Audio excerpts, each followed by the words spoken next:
टूटावत नहीं है ना, बच्चे सुनेंगे क्या होगा। हेलो, गुड इवनिंग एवरीवन, कैसे हो आप सभी। आज कम्युनिटी फिनिश कर लें फटाफट, लिखने का टाइम नहीं दूंगा, सुन लेना फटाफट, है ना। आवाज़ आ रही है ना, ठीक है, चलो बंद करो गेट, जाओ।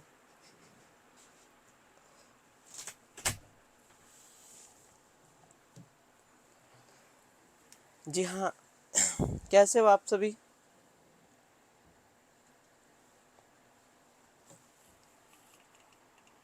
अपन लोग ट्रीटमेंट पढ़ रहे थे।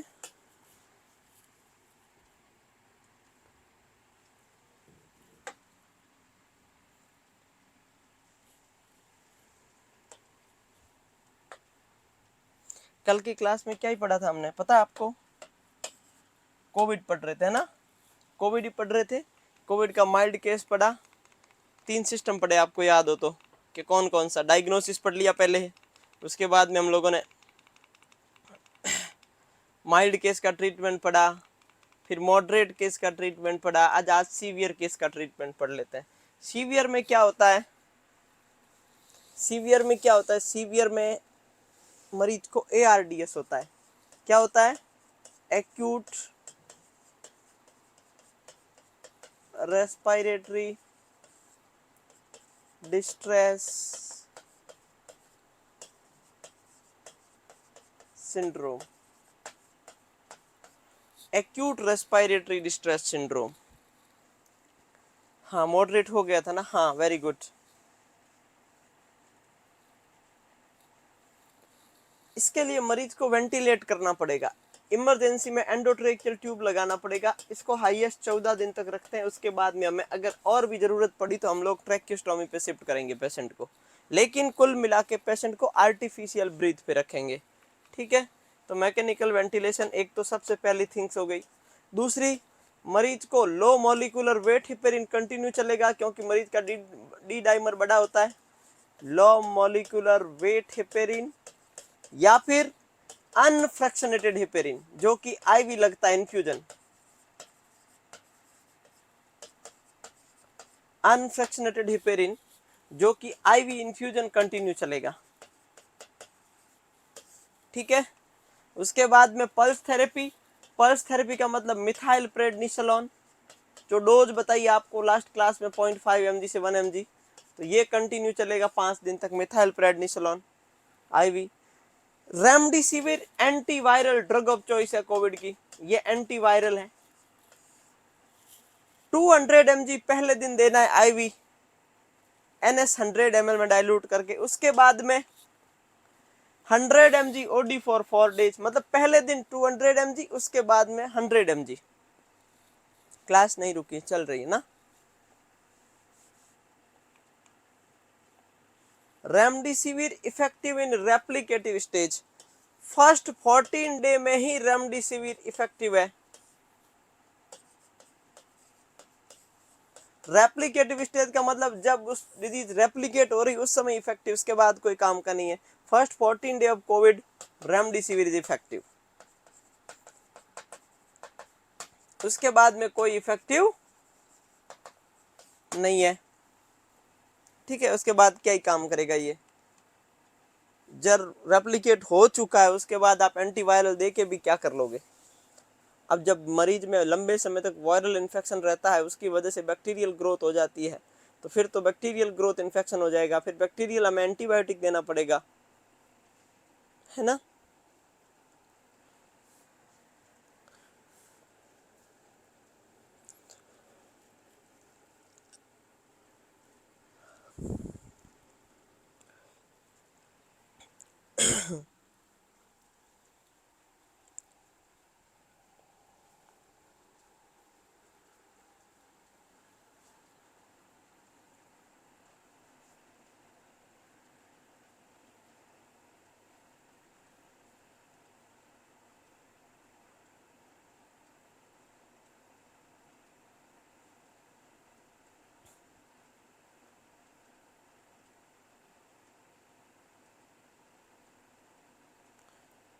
कल आप क्लास में नहीं थे ममता साहू, पल्स थेरेपी स्टेरॉइड को बोलते हैं। मिथाइल प्रेडनिसोलोन क्या है, स्टेरॉइड है। हो गया। लिखने का टाइम कम रहेगा क्योंकि आपको पता है 30 अप्रैल तक आपका बैच खत्म करना है। 1 मई से एमसीक्यू बैच स्टार्ट होगा जो नॉरसेट के लिए होगा, ठीक है। तो उससे पहले पहले ये बैच आपका फिनिश करना है थ्योरी वाला। तो हम लोग 1 मई से नया बैच स्टार्ट करेंगे जिसका नाम एमसीक्यू कम थ्योरी, मतलब एमसीक्यू होगा उसके साथ में थ्योरी को एक्सप्लेन किया जाएगा जितना पॉसिबल हो सके उतना।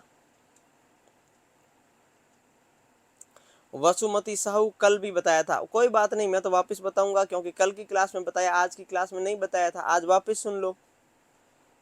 LMWH का मतलब होता है क्लेक्सेन इंजेक्शन आता है जो भरा भराया आता है 0.60 mg और 40 mg का, 40 mg का आता है, 60 mg का आता है, सबक्यूटेनियस लगता है जिसको आप क्लेक्सेन बोलते हो। याद आया कुछ? याद आया कि नहीं आया? हाँ। और ये हिपेरिन का इन्फ्यूजन आईवी बनाना पड़ता है नॉर्मल सलाइन में डाइल्यूट करके।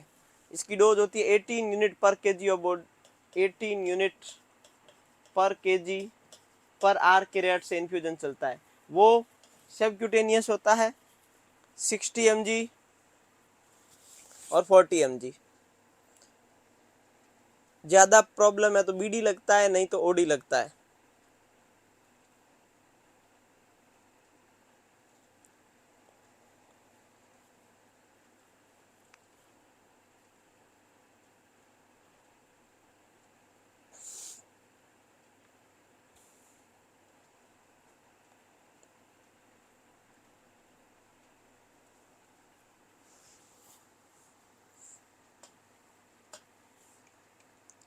और क्या ट्रीटमेंट देंगे बताओ?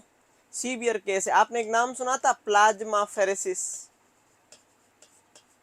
कि प्लाज्मा ट्रांसफर किया जाएगा। आपने एक नाम सुना था एंटीबॉडी के लिए, मोनोक्लोनल एंटीबॉडी।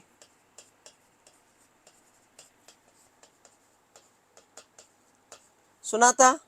हाँ, तो ठीक है, टोक्लीजुमाब। जिसके पीछे जुमाब लगता है, जिसके पीछे माब लगता है, ऐसे सवाल आएगा। सवाल इसमें टफ नहीं आएगा, सवाल आएगा बताइए टोक्लीजुमाब कौन सी कैटेगरी की ड्रग है? Option A steroid, option B monoclonal antibody, option C antipyretic, option D mucolytic. तो आपको बस ये आंसर करना है। नॉरसेट में कुछ क्वेश्चन ऐसे आएंगे जो बेसिक पूछेंगे क्योंकि ये टफ चीज है, रोजाना काम आने वाली नहीं है, तो सिर्फ इसका पता होना चाहिए नर्सिंग ऑफिसर को। पहला ये क्या है, दूसरा ये दे रहे हो तो क्या असेस करना है? एलर्जी, क्योंकि इससे रिएक्शन होता है। एलर्जी का मतलब क्या? या तो एनाफाइलैक्सिस या एलर्जिक रिएक्शन, कुछ भी हो सकता है। कैसे पता चलेगा? मरीज को बीपी कम हो जाएगी, पल्स रेट बढ़ने लगेगी, वेजोडाइलेशन हो जाएगा, ब्रोंकोस्पाज्म होगा, हॉर्ट सूज जाएंगे, लिप स्वेलिंग हो जाएगी, ट्रेकियल स्वेलिंग हो जाएगी, सांस नहीं आएगी। ऐसे लिप स्वेलिंग जैसा कुछ ऑप्शन आपको देखने को मिलेगा कि आपने ये कुछ दिया, जिसके पीछे माप लगा है वो ड्रग दी और पेशेंट को लिप स्वेलिंग वगैरह हो गया। आप क्या समझते हो? एलर्जी हो गई, ठीक है। तो मोनोक्लोनल एंटीबॉडी में क्या असेस करनी है? एलर्जी असेस करनी है। डोज क्या होती है? 5 to 8 mg पर केजी और बॉडी वेट 100 ml NS में 1 घंटे में देना होता है। प्लाज्मा 4 to 13 ml पर केजी 2 से 4 घंटे में देना होता है। अब ये तो हो गया आपका कोविड का ट्रीटमेंट। अब कोविड हो नहीं उसके लिए हम लोग क्या करते थे भाई? कुछ तो करते थे ना जिससे कि कोविड नहीं हो। क्या करते थे बताओ? कोविड नहीं हो उसके लिए हम लोग क्या करते थे बताओ, देखे कौन बताएगा मुझे?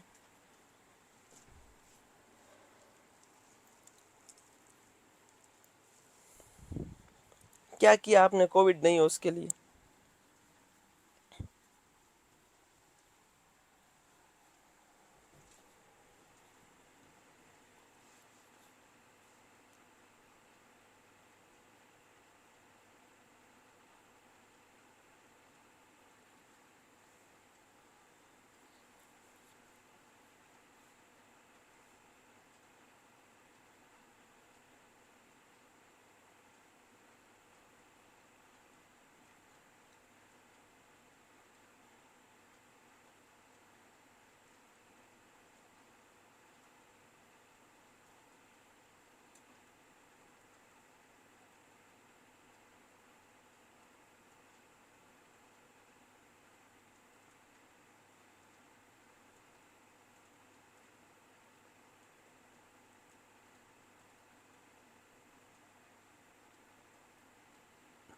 बताओ क्या क्या किया आपने।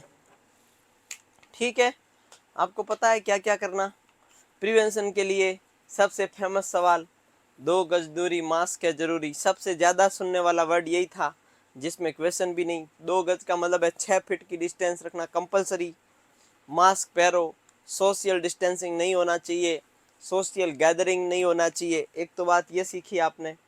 6 फीट से ज़्यादा का डिस्टेंस रखना, ये 2 बात तो पक्की हो गई थी। कोरोना में ये तो सीखा ही सीखा था हमने। इम्यूनो बूस्टर विटामिन, जिसको विटामिन सी बोलते हैं, इम्यूनो बूस्टर एलिमेंट जिसको जिंक बोलते हैं, वो खूब खाया होगा आपने। ऐसी चीज़ें भी खाई होगी। और क्या किया आपने, हैंड वॉशिंग को बहुत फोकस किया होगा आपने, बहुत बढ़िया। और कुछ क्या किया, काढ़ा पिया होगा। हाँ, ये जो मंजू बता रही है, काढ़ा खूब पिया आपने, एंटीऑक्सीडेंट मिला मिला के इम्यूनिटी को बूस्ट अप करने के लिए। चलो ये भी मान लेते हैं। अब देखो वैक्सीन, कोविड नहीं हो उसके लिए अपन लोग क्या करते थे, 2 प्रकार की हमारे पास वैक्सीन थी। इंडिया की 2 थी, एक थी कोविशील्ड, एक था कोवैक्सीन। इंडिया की तो 2 थी। इंडिया के बाहर की एक थी फाइजर, एक था मॉडर्ना। ठीक है, तो ये 4 वैक्सीन के बारे में थोड़ा थोड़ा पढ़ लेते हैं कि वैक्सीन में क्या था।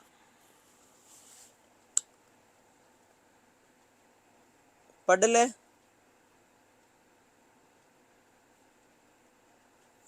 तो पहली वैक्सीन है कोविशील्ड।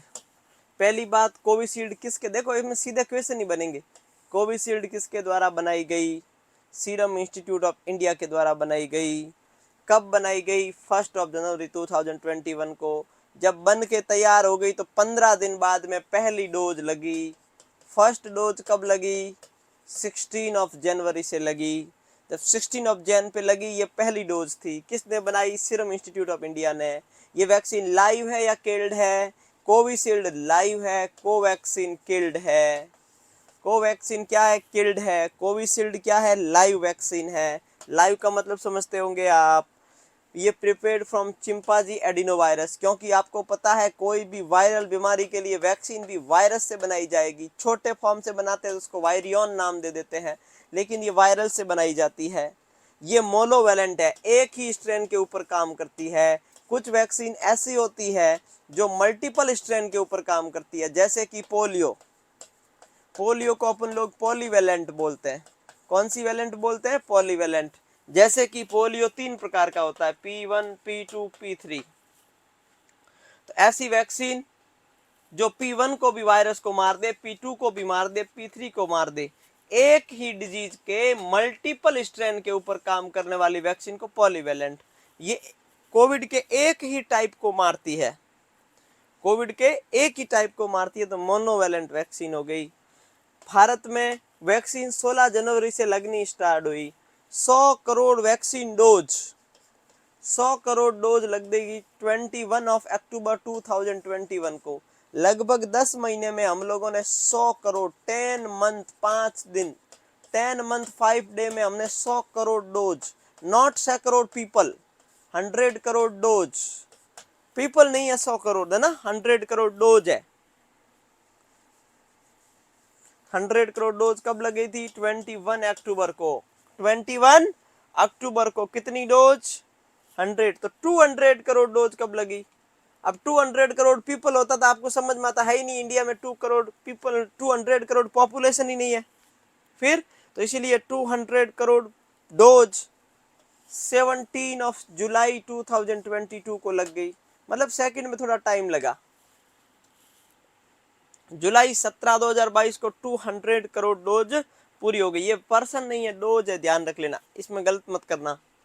ठीक है, ये तो समझ आ गया आपको। अब ज्यादा ज्ञान तो कोविड में कुछ बचा नहीं है। इसके बाद में क्या पढ़ेंगे अपन लोग, इम्पोर्टेंट डे और फिर NFHS का सर्वे। 2 चीजें आज पढ़ लेंगे तो हमारा कम्युनिटी हो जाएगा पूरा। फिर न्यूट्रिशन आज स्टार्ट करके ही अपन लोग जाएंगे।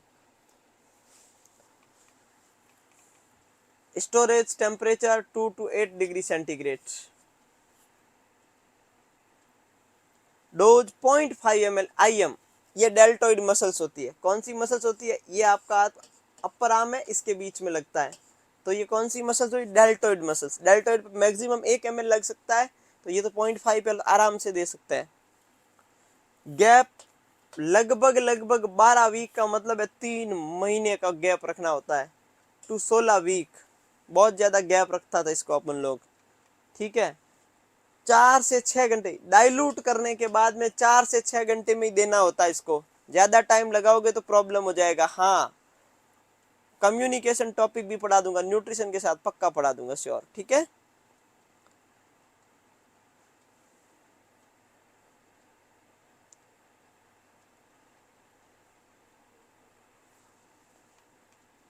हाँ, तो इसको आप बोल सकते हो 84 से 112 दिन, कोई प्रॉब्लम नहीं है। 12 वीक का मतलब कितने हुए, 84 दिन नहीं हुए। कुछ लोग बोल रहे हैं सर 84 से 112 डेज, तो अब इसको करना आप 12 वीक को 7 से मल्टीप्लाई करना, कितने दिन हुए, 84 नहीं हुए। 16 को 7 से मल्टीप्लाई करना, 112 डेज नहीं हुए। एक ही बात है, चाहे 84 टू 112 डेज बोलो या 12 वीक से 16 वीक बोलो, कोई फर्क नहीं है, मेरे हिसाब से एक ही है, जो आपको सही लगे, लेकिन डे ज्यादा सही होता है, नियर अबाउट होता है, ठीक है। चलो ये हो गया, आपको समझ में आ गया, इतना आ गया, लिख लो फटाफट, लिख लो, क्या वो क्या बोलते हैं, स्क्रीनशॉट ले लो फटाफट।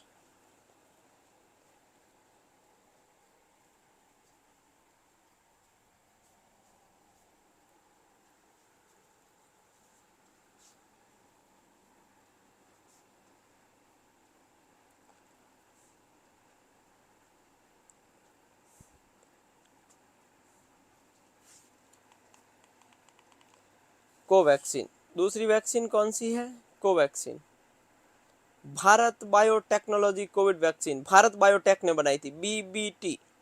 किसने बनाई, बीबीटी ने। और ये किल्ड वैक्सीन है, इनएक्टिवेटेड का मतलब होता है किल्ड। ये कौन सी वैक्सीन है, किल्ड वैक्सीन है। हर वैक्सीन का कोई न कोई स्ट्रेन होता है, जैसे आपको याद होगा RA27/3, 17D, ओकाया स्ट्रेन, याद आया, RIT4385 है, जगरीब स्ट्रेन, याद आया, बहुत सारी वैक्सीन। इस वैक्सीन के स्ट्रेन का नाम है NIV.02020.770। और स्ट्रेन अगर ये है तो research study Bharat biotech lab है, उसकी 152 नंबर की रिसर्च लैब में इसकी स्टडी हुई है, तो ये भारत का नाम हो गया। ये इसका स्ट्रेन जिसके द्वारा हुई ये वैक्सीन, ये किल्ड वैक्सीन है, ये इसका स्टडी पॉइंट है।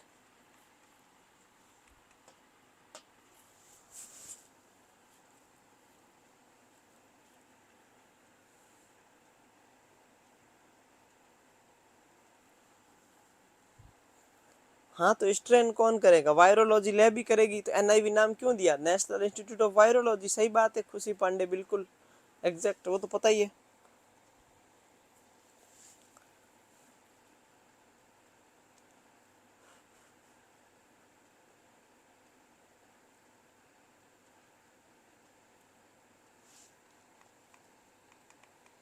डोज एक आज दे दी, एक आज से 28 दिन बाद, आज से 9 महीने बाद, 0.5 ml IM डेल्टोइड, 3 डोज लगती थी इसकी, 2 से 8 डिग्री पे स्टोर करते थे इसको भी। ये हो गया। अब वैक्सीन के साइड इफेक्ट क्या होंगे, बेसिक फीवर आएगा, माइल्जिया होगा, फैटिक होगा, ये इसके बेसिक, क्योंकि वैक्सीन में एंटीजन से एंटीबॉडी बनता है, तो बॉडी में अंदर छोटा मोटा रिएक्शन होता है। ये वैक्सीन का एडजुवेंट होता है वो एल्यूमिनियम हाइड्रोक्साइड होता है। आपको याद होगा तो डीपीटी वैक्सीन का एडजुवेंट भी यही था। तो डीपीटी वैक्सीन एल्यूमिनियम की टॉक्सिसिटी, जिसको एलर्जी है या ऑलरेडी टॉक्सिसिटी उसमें मना थी, तो कोवैक्सीन भी अगर किसी पेशेंट को एल्यूमिनियम की एलर्जी है उसको नहीं देना है, क्योंकि इसका एडजुवेंट क्या है, एल्यूमिनियम हाइड्रोक्साइड। जो चीज की वैक्सीन बनने में हेल्प हुई है, जो वैक्सीन के साथ में मिला हुआ है, वो अगर उसकी एलर्जी है और वो दोगे तो क्या वैक्सीन एलर्जी नहीं करेगी, करेगी।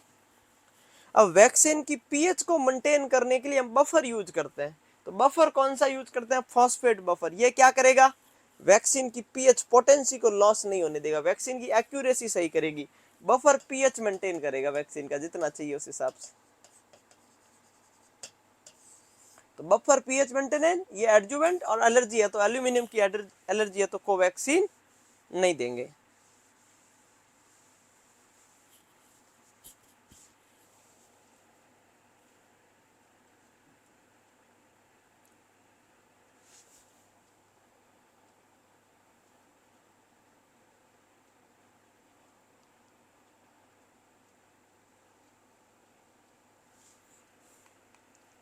साइड इफेक्ट क्या होगा, जहां लगाओगे वहां दर्द होगा, दबाओगे तो दर्द होगा, that's called tenderness, fever, headache, fatigue, myalgia. ये प्रॉब्लम, माइल्जिया का मतलब मसल्स पेन, यहाँ दबाओगे तो यहाँ पेन होगा। ये बेसिक साइड इफेक्ट है, ज्यादा कुछ नहीं है।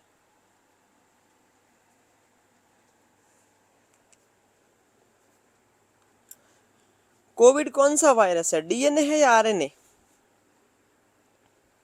जो कोविड बीमारी करने वाला जो कोरोना वायरस है वो कौन सा है, डीएनए है या आरएनए?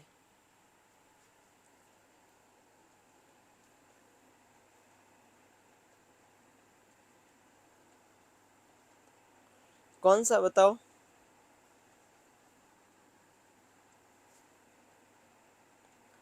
हाँ, MgSO4 पोलियो का स्टेबलाइजर है। जो चीज पढ़ा रखी है उसको बार बार रिपीट मत किया करो, है ना, आप सभी समझदार हो। तो पता है इंडिया वैक्सीन बनाता है, उससे पहले वर्ल्ड के दूसरे देश जैसे अमेरिका है, ये इंडिया से आगे क्यों चला जाता है? ऐसा क्या है कि वो लोग हमसे अच्छी एफिकेसी वाली वैक्सीन बना लेते हैं? वो लोग सीधा डायरेक्टली गोल के ऊपर टारगेट करते हैं। वो देखते हैं कि भाई वैक्सीन, बीमारी कौन सी है, वायरल है, कौन सा वायरस है, आरएनए है, तो हम एक ऐसी वायरस वैक्सीन बनाते हैं जो सीधा आरएनए को ही खत्म करे, डायरेक्ट ऐसी वैक्सीन कुछ बनाते हैं। तो फाइजर वैक्सीन और एक मॉडर्ना वैक्सीन, दोनों ही मैसेंजर आरएनए वैक्सीन है। और वो वैक्सीन इतनी बढ़िया बनाते हैं, इतनी बढ़िया बनाते हैं, क्योंकि उसकी वैक्सीन की एफिकेसी क्या है, 95%, 94% एफिकेसी है। हालांकि इंडिया के वैक्सीन की एफिकेसी कम नहीं है, इंडिया के वैक्सीन ने बहुत ही अच्छा रिजल्ट दिया है, नो डाउट। एफिकेसी 95% क्यों है? इस वैक्सीन को -70 डिग्री पे स्टोर करते हैं, क्योंकि ये वैक्सीन ऐसे बनाई गई, हाईली हीट सेंसिटिव वैक्सीन है, हाईली हीट सेंसिटिव वैक्सीन है। इसकी 2 डोज लगती है, एक आज और एक 21 दिन बाद। कौन से रूट, इंट्रामस्कुलर। मतलब क्या, 2 डोज आज, 21 दिन बाद, -70 डिग्री स्टोर mRNA वैक्सीन, और इसकी एफिकेसी 95% है। नाम है Pfizer, P silent. Moderna 94% efficacy है, 1% कम क्यों है? क्योंकि इस वैक्सीन का स्टोरेज होता है -15 से -25।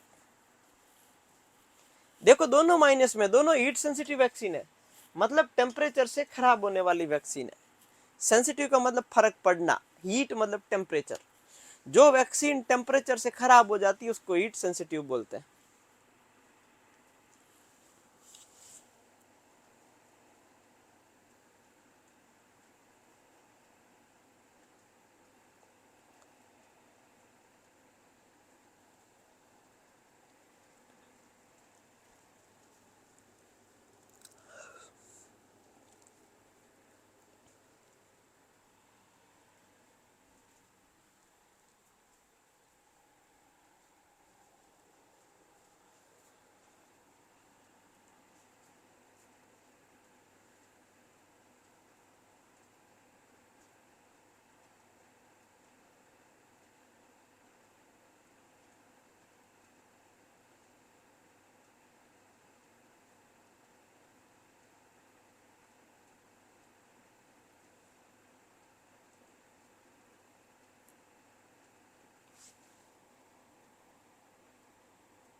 नहीं, कोई अलग वैक्सीन। अब देखो कोविड खत्म हो गया, अब 2 टॉपिक बचे। एक बचा है इम्पोर्टेंट डे, कौन सा, कि कौन कौन से डे हमारी नर्सिंग में, क्लिनिकल नर्सिंग में जिसका सिग्निफिकेंट है। और एक NFHS सर्वे का, हालांकि मैंने यूट्यूब पे एक 33 मिनट का वीडियो है, आपने देखा होगा एग्जाम से पहले CHO से पहले डाला था, ठीक है, उसमें वही डेटा है, वही बताऊंगा मैं। अगर आपने वहां से नहीं लिखा है तो कोई ना, आज लिखवा दूंगा। दो चीजें बची है, NFHS का सर्वे, कम्युनिकेशन, और तीसरा ये इम्पोर्टेंट डे। तो कम्युनिकेशन तो आज शायद नहीं करेंगे, नेक्स्ट क्लास में कर लेंगे, डोंट वरी। न्यूट्रिशन के साथ मैं आपको कहीं पर भी बता दूंगा वो कम्युनिकेशन।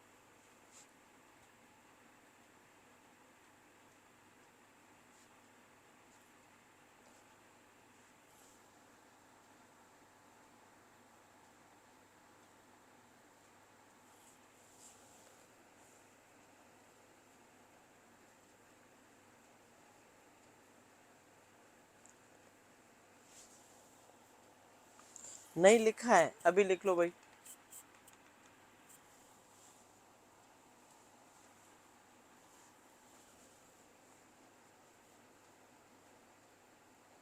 कोवैक्सीन की 3 डोज काउंट करते हैं, 0 जो आपको बताया उसी रेट से, ठीक है विवेक। कोवैक्सीन किल्ड है तो प्रेगनेंसी में लगा सकते हैं, कोविशील्ड लाइव है तो प्रेगनेंसी में नहीं लगाते। अलग कोई वैक्सीन नहीं आती प्रेगनेंसी के लिए शरत। और पूछो सवाल, और पूछना चाहो तो कोई पूछ लो भाई कि हाँ ये बचा है, पूछ लो।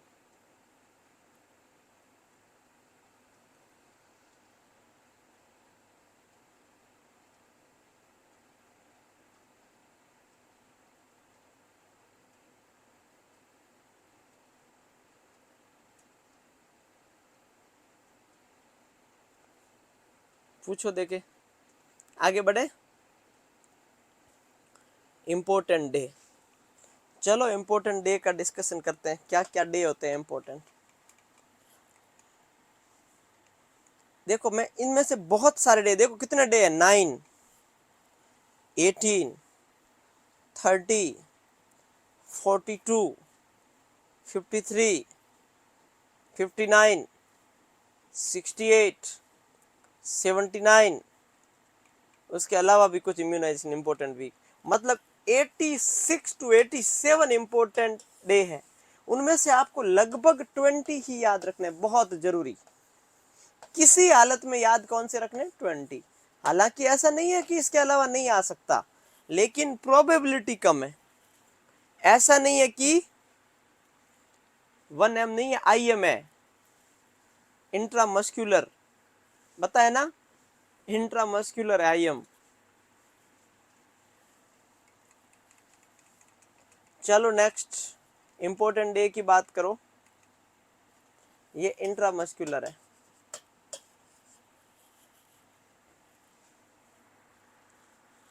बीस बस क्यों लिखा दूं, मैं तो इंपॉर्टेंट सारे बताऊंगा, जो भी आपको लिखना है वो लिख लेना, मैं बता दूंगा जो भी ये है। अब देखो, अब आपको लिखने का टाइम नहीं दिया जाएगा, मैं पहले बता दूं। डे में आपको स्क्रीनशॉट लेना है, जो इंपॉर्टेंट है वो लिख लो, या तो जो इंपॉर्टेंट है वो लिख लेना, या फिर स्क्रीनशॉट ले लो, उसके बाद में उसको हाईलाइट कर लेना। लिख सब लेना, जो मैं बताऊं उसको हाईलाइट कर लेना। चलो ठीक है। स्वामी विवेकानंद का बर्थडे आता है 12 जनवरी को। हम जब स्कूल में पढ़ा करते थे तो कैरियर डे के रूप में मनाते थे। इसी दिन को हमें याद रखना है नेशनल यूथ डे। याद रखोगे 12 जनवरी नेशनल यूथ डे, याद रखोगे क्या। और स्वामी विवेकानंद का बर्थडे होता है, अपन लोग कैरियर डे मनाते हैं। हमारे स्कूल में गेस्ट आते हैं, जो वहाँ स्कूल में या तो कोई गांव के अंदर या कोई डॉक्टर है, या कोई फर्स्ट ग्रेड लेक्चरर है, या कोई प्रिंसिपल है, या दूसरी स्कूल के कोई बहुत पढ़े लिखे होते हैं, वो आते हैं और हमें ज्ञान देते हैं कि आपको 12th के बाद ये करना है, आपका कैरियर ये करोगे तो अच्छा स्कोप है, ये करोगे तो अच्छा स्कोप है, इसमें अभी ज़्यादा अपॉर्चुनिटी है। ऐसे करके अपन लोग एक कैरियर डे सेलिब्रेट करते हैं। तो कैरियर डे से याद रखना कि 12 जनवरी को यूथ डे भी होता है, ठीक है, ये याद रहेगा। ये याद रखना ही मत, सबको ही पता है भारत आजाद हुआ था 26 जनवरी 1950 को, तो रिपब्लिक डे मानते हो सभी। ये बहुत इंपॉर्टेंट है। 30 जनवरी को गांधी जी की डेथ हुई थी, और 30 जनवरी को लेप्रोसी अवेयरनेस डे, जिसको एंटी लेप्रोसी डे बोलते हैं। और क्लीनलीनेस, स्वच्छता दिवस क्यों बोलते हैं, गांधी जी की डेथ हुई थी और गांधी जी को स्वच्छता ऐसी पसंद थी, ऐसी तो इसीलिए एंटी लेप्रोसी और ये दोनों आपको ये याद रखना है जी। 30 जनवरी चलो हो गया। 4 फरवरी को कैंसर डे होता है। कैंसर मोस्ट अभी बहुत ज्यादा नॉन कम्युनिकेबल बीमारी में आ चुकी है। सेडेंट्री लाइफ स्टाइल, खान पान, लाइफ स्ट्रेस, इसकी वजह से कैंसर ज्यादा ही फैल रहा है। तो 4 फरवरी को ये हर साल का थीम भी याद करना। 1 फरवरी को डीफ एंड डम डे याद नहीं करोगे तो चल जाएगा, आपको ज्यादा कोई पूछने वाला नहीं है। बीमारों का डे कौन सा है? 11 फरवरी, ज्यादा कोई इतना पूछने वाला नहीं है। लेकिन आप लोग 10 फरवरी जरूर याद रखना, डी वार्मिंग डे।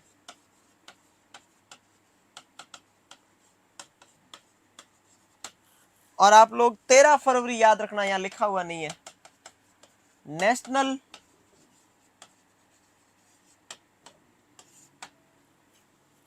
एक होता है ना 8 मार्च को इंटरनेशनल वुमेन्स डे होता है, वैसे ही नेशनल जो मैटरनिटी डे के नाम से मानते हैं, मातृत्व दिवस, तो नेशनल मैटरनिटी डे वो 13 फेब को मनाते हैं।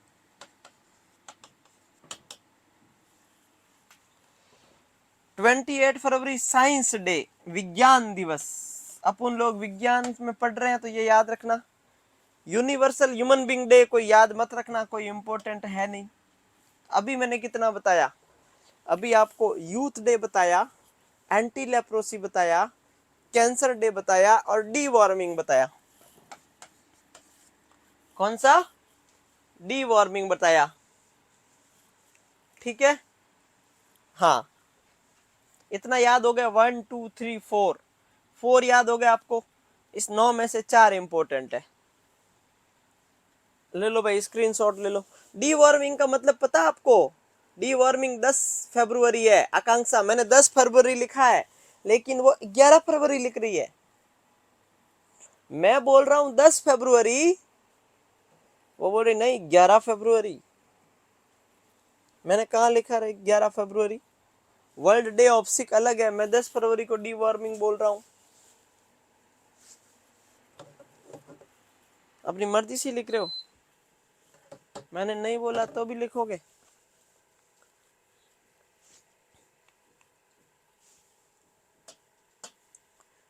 साइंस डे ये क्या था? Human being day. ये नेशनल साइंस डे 28 फरवरी, वर्ल्ड साइंस डे 1 मार्च। दोनों इंपॉर्टेंट नहीं, अभी ये छोड़ो। इंटरनेशनल वुमेन्स वीक 4 मार्च। वुमेन्स वीक 1 से 8 मार्च है वैसे पूरा। इंटरनेशनल वुमेन्स डे 8 मार्च, याद रखना पड़ेगा। आंगनवाड़ी वर्कर, आंगनवाड़ी किसकी डिस्कवरी है? आईसीडीएस की। तो 9 मार्च को आंगनवाड़ी का डे होता है भाई। कंज्यूमर राइट, उपभोक्ता के क्या का जो आप सामान खरीदते हो आपके अधिकार है। माल पूरा देना चाहिए, सामान पूरा देना चाहिए, तोल सही होना चाहिए, वेट सही होना चाहिए, आपके साथ में धोखा नहीं होना चाहिए। उसके लिए अवेयरनेस का डे होता है कंज्यूमर। जो डिसेबल्ड है उसके लिए 15 मार्च। मीजल्स डे वेरी इंपॉर्टेंट 16 मार्च। पानी इज इंपॉर्टेंट 22, जल ही जीवन है 22 मार्च। Tuberculosis is very important. Prevention of blindness week, ज्यादा कुछ इंपॉर्टेंट नहीं है। तो क्या हो गया? International women's day, measles, water, tuberculosis, 4 इसमें इंपॉर्टेंट। नेशनल मदरहुड डे मनाते हैं अपन 13 फेब।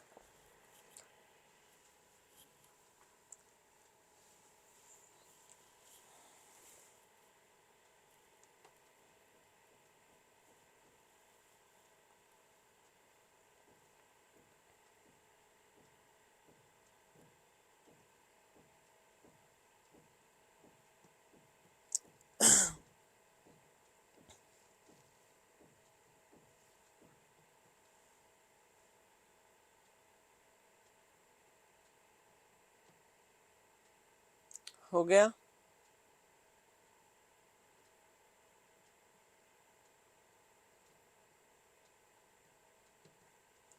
ओके, आगे बढ़े, चलो। 7 अप्रैल किसको नहीं पता? 7 अप्रैल 1948 को WHO बना था, उसी दिन से वर्ल्ड हेल्थ डे। 11 अप्रैल को जिसमें डोपामिन कम हो जाता है, that's called Parkinson day. Haemophilia जिसमें एपीटीटी पीटी आईएनआर बिगड़ जाता है, क्लोटिंग डिसऑर्डर हीमोफीलिया डे, इसको रॉयल डिजीज भी बोलते हैं। इसके अंदर नी जॉइंट में ज्यादा ब्लीडिंग होने के चांसेस रहते हैं क्योंकि क्लॉट नहीं बन पाता। क्योंकि ये रॉयल डिजीज क्यों बोलते हैं, क्योंकि सबसे पहले रॉयल फैमिली को देखा गया था, फीमेल इसमें कैरियर होती है, मेल इसमें अफेक्टेड पर्सन होता है।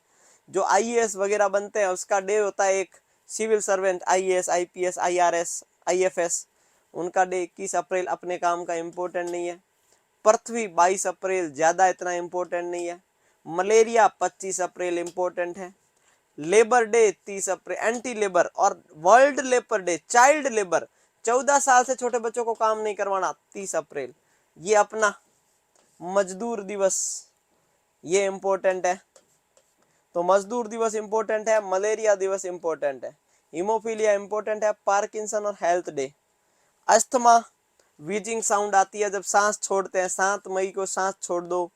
8 मई हेनरी ड्यूरांट का जन्मदिन है। किसका? Henry Durant. कौन था? रेड क्रॉस का फाउंडर था, रेड क्रॉस का फाउंडर था, याद आया कुछ? तो इसीलिए हम लोग 8 मई को रेड क्रॉस डे। 8 मई को स्मॉल पॉक्स इरिडिकेट हुआ था पूरे वर्ल्ड से। फैमिली वीक नहीं आएगा। नर्सेज डे सबको याद है, याद नहीं रखोगे तो चल जाएगा, सबको याद है। तो नर्सेज डे तो क्या याद रखो, सबको ही पता है 12 मई। थीम या आप याद करोगे खुद 2 बार पढ़ोगे तो याद हो जाएगी। तो क्या हुआ, हेल्थ डे से स्टार्ट हुआ, नर्सेज डे तक चली ये स्लाइड।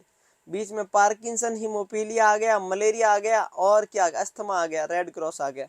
मतलब अप्रैल मई में ऐसी बीमारी आई। अरे 10-15 है, याद 20 होंगे ज्यादा से ज्यादा। 2 बार 4 बार पढ़ोगे, रूम के अंदर चिपका लोगे, याद हो जाएगा। सारे के सारे वैसे ही नहीं पढ़े, रूम के अंदर चिपका लो, याद हो गया बस। क्या ट्रिक करोगे इसकी? ट्रिक से चीजें कई बार ज्यादा कॉम्प्लिकेटेड हो जाती है। एक जैसे डे होते हैं, ट्रिक से मामला बिगड़ जाता है। आया समझ में? ये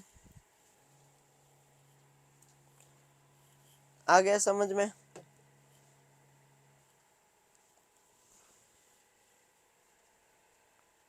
1 मई को लेबर डे है, ध्यान रखना, इंटरनेशनल मजदूर डे।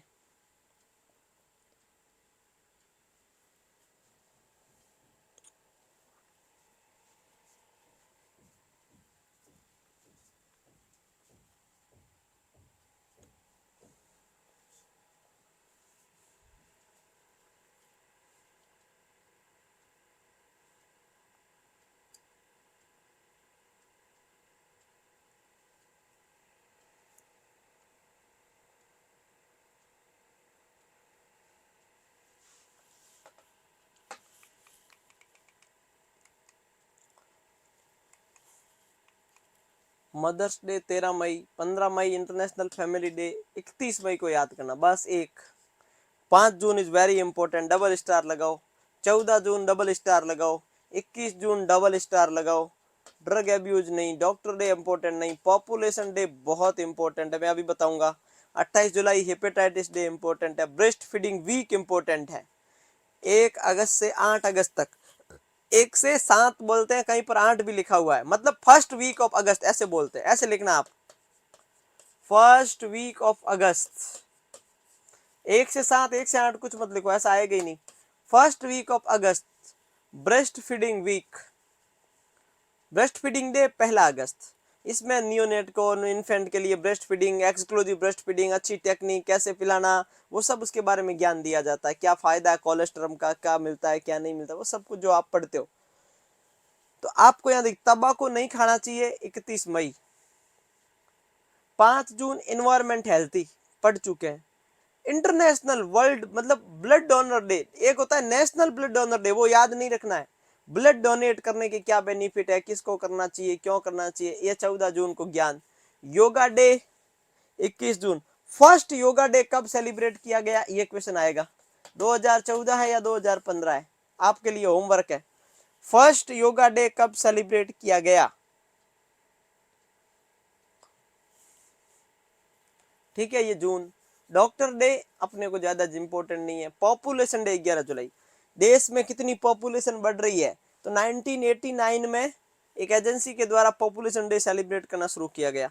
11 जुलाई तो पॉपुलेशन डे है, लेकिन 11 से 24 जुलाई को पॉपुलेशन स्टेबलाइजेशन फोर्टनाइट मनाते हैं। याद नहीं आया तो दंपति संपर्क पखवाड़ा, जिसमें बहुत सारे लोग, चुने हुए लोग गवर्नमेंट की तरफ से, जो सिलेक्टेड लोग, जो उसको भेजा जाता है इस पॉपुलेशन पर्टिकुलर इस एजेंसी में काम करने वाले, जहां पे बच्चे ज्यादा पैदा हो रहे हैं, जहां पे टीएफआर ज्यादा है, वहां जाके कपल को 14 दिन तक ज्ञान देते हैं कि प्लीज आप फैमिली मेथड का यूज करो, प्लीज कॉन्ट्रासेप्टिव का यूज करो, अनवांटेड बर्थ को रोको, क्वालिटी ऑफ लाइफ को समझो। 14 दिन तक ज्ञान देंगे, उसको बोलते हैं पॉपुलेशन स्टेबलाइजेशन फोर्टनाइट। फोर्टनाइट का मतलब होता है 2 वीक। तो पॉपुलेशन को स्टेबलाइज करने के लिए फोर्ट वीट सेलिब्रेट करते हैं, फोर्ट नाइट है ना। और इसको बोलते हैं दंपति संपर्क पखवाड़ा। दंपति का मतलब होता है कपल, संपर्क का मतलब होता है कपल से कांटेक्ट करो, कितने दिन तक, 14 दिन तक, 11 से 24 जुलाई, जिसको बोलते हैं कपल को सेटल करो कि भाई ज्यादा बच्चे पैदा नहीं करने हैं। कब से? 11 से 24 जुलाई। नाम क्या है? याद हो गया होगा आपको? पूरा लिखूं क्या? चलो भाई पूरा लिखना पड़ेगा फिर तो।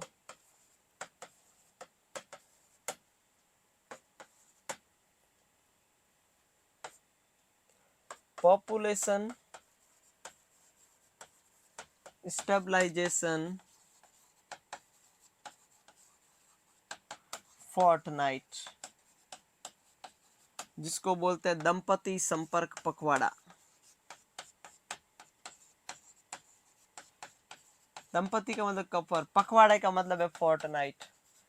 कब होता है ये? 11 से 24 जुलाई। कहां पर?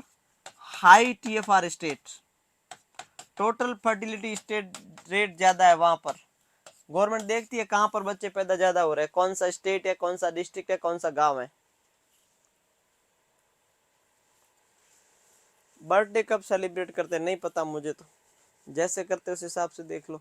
Breast first week of August breast feeding, तो याद हो गए 4, ये इसमें भी 4-5, ये अभी तक 15 एक ही हुए होंगे, ज्यादा नहीं होंगे, 15-17 इंपॉर्टेंट हुए होंगे, और हो जाएंगे 10-15 और क्या। अगस्त हो गया, हो गया अगस्त। Next Hiroshima. अब देखो, आपको पता है मिथाइल आइसोसाइनेट की वजह से एक गैस त्रासदी हुई थी, जिसको अपन लोग पॉइंट एपिडेमिक बोलते हैं। हिरोशिमा और नागासाकी, 6 अगस्त, 9 अगस्त।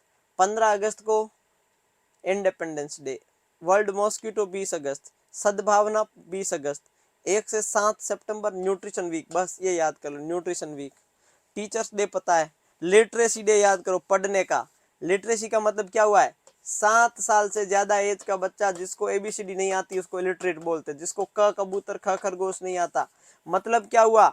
7 साल के ज्यादा एज का बच्चा जिसको कुछ भी नहीं आता उसको इलिटरेट बोलते हैं। Definition of illiterate.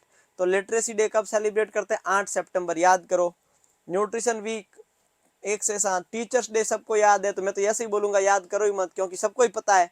सब जो सबको पता है, दिमाग क्यों लगाना।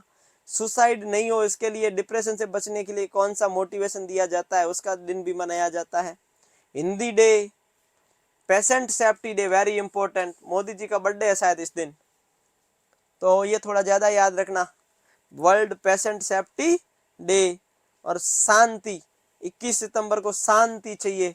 शांति का मतलब है वो इंटरनेशनल पीस डे। क्या लिखा है यहाँ पर?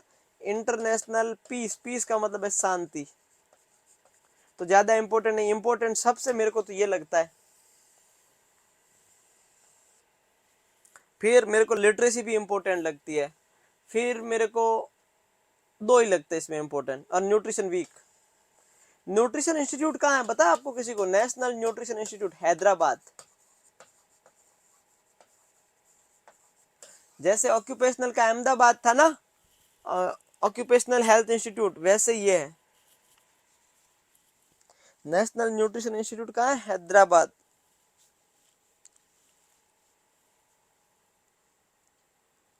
इसमें तो मैंने दो ही बताए इंपॉर्टेंट, ज्यादा बताए नहीं आपको।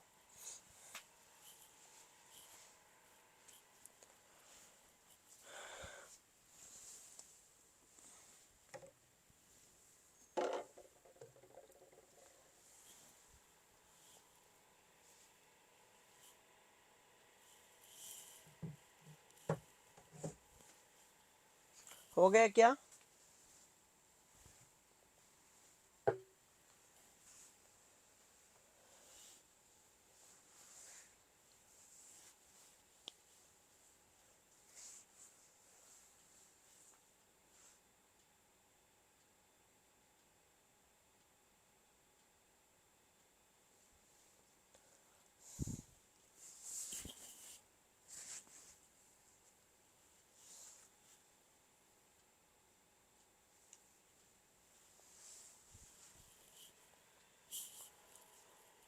डन।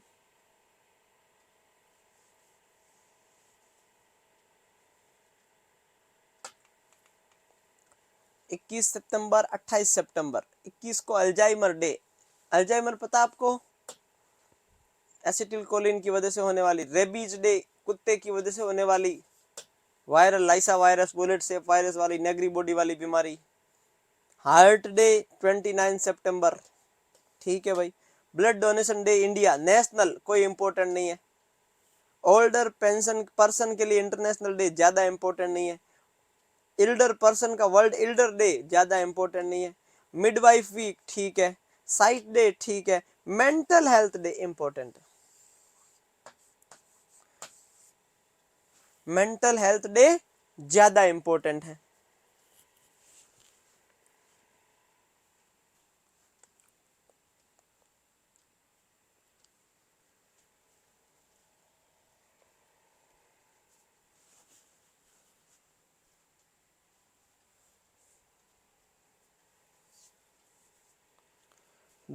दस अक्टूबर मेंटल, 10 नवंबर इम्यूनाइजेशन, 10 दिसंबर ह्यूमन राइट डे।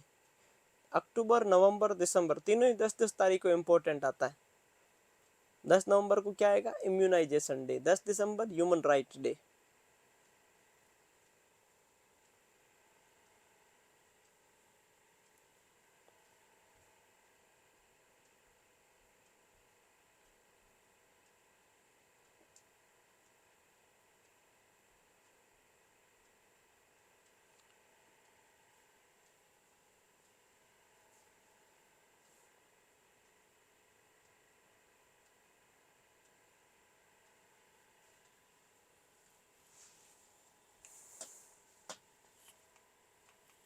अब लो 11 अक्टूबर नो तंबाकू, इंपॉर्टेंट छोड़ो। स्टूडेंट का भी आपका दिन याद करो, स्टूडेंट डे। 15 अक्टूबर हैंड वॉशिंग डे, आपके लिए होमवर्क है। एक है एनेस्थीसिया डे और एक है हैंड वॉशिंग डे। ये दोनों आपके लिए होमवर्क है और ये इंपॉर्टेंट है दोनों। एक 15 को है, एक 16 को है, इतना मैं आपको हिंट दे देता हूँ। एक 15 अक्टूबर को है, एक 16 अक्टूबर को है। अब कौन सा 15 को है अच्छे से याद कर लेना। पहले हैंड वॉश करके फिर एनेस्थीसिया लगाया या पहला एनेस्थीसिया लगा के फिर हैंड वॉश करवाया, वो भी स्टूडेंट को देख लेना आप। खाने का नहीं इंपॉर्टेंट। नेशन का यूनाइटेड नेशन यूएन डे, इसको बोलते हैं यूएन डे, नहीं important. Cross flag, red cross flag नहीं। 10 नवंबर in universal immunisation day is very important.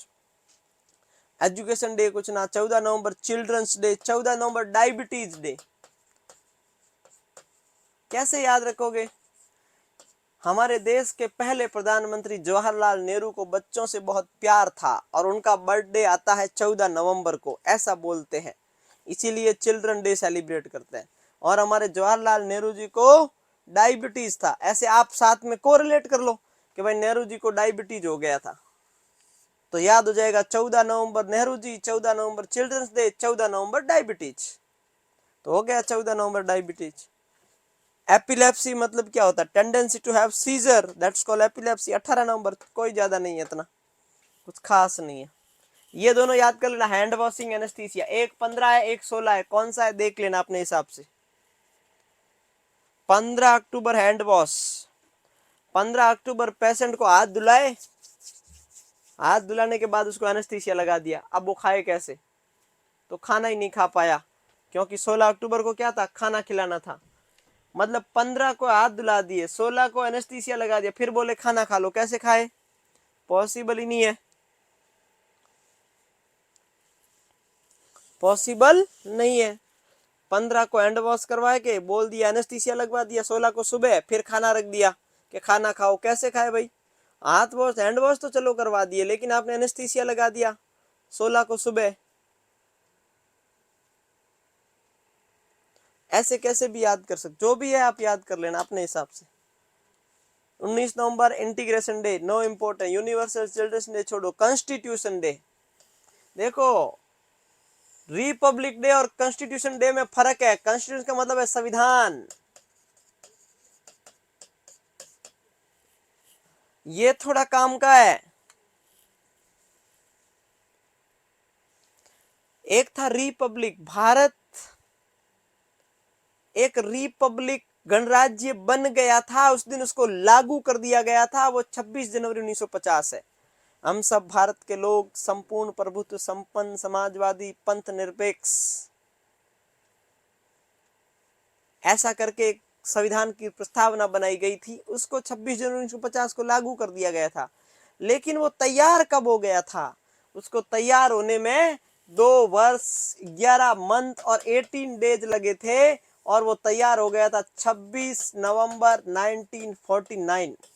इसी दिन प्रस्तावना बन गई थी कि हम सब भारत के लोग इकट्ठे होकर ऐसे ऐसे काम, ऐसे रूल और रेगुलेशन को फॉलो करेंगे। इसीलिए इस दिन को अपन लोग कॉन्स्टिट्यूशन डे के रूप में सेलिब्रेट करते। इस दिन तैयार हो गया था बनके, जो तैयार हो गया बनके, लेकिन लागू कब हुआ? 26 जनवरी 50 को। तो गणतंत्र 26 जनवरी को है, लेकिन कॉन्स्टिट्यूशन डे 26 नवंबर को है। एट सबको याद रखना है। Red ribbon awareness, pollution prevention छोड़ो, पॉल्यूशन प्रिवेंशन भी इंटरनेशनल नेशनल दो ही छोड़ दो। भोपाल गैस ट्रेजेडी एक साथ, अलग अलग पढ़ते हो तो वो अलग था। 3 दिसंबर को एक साथ गैस ट्रेजेडी। इंटरनेशनल डे और डिसेबल्ड पर्सन छोड़ो, वर्ल्ड डिसेबल कोई ना। मेंटल रिटार्डेड डे 8 दिसंबर, एमआर डे, इंटेलेक्चुअल डिसेबिलिटी का day. Human right is very important. UNICEF day 11 December is UNICEF day, क्योंकि 11 दिसंबर 1946 को यूनिसेफ न्यूयॉर्क में स्टैब्लिश हुआ था। तो इसीलिए इसी दिन से अपन लोग क्या मनाते हैं? 11 of December every year the celebrated as a UNICEF day, United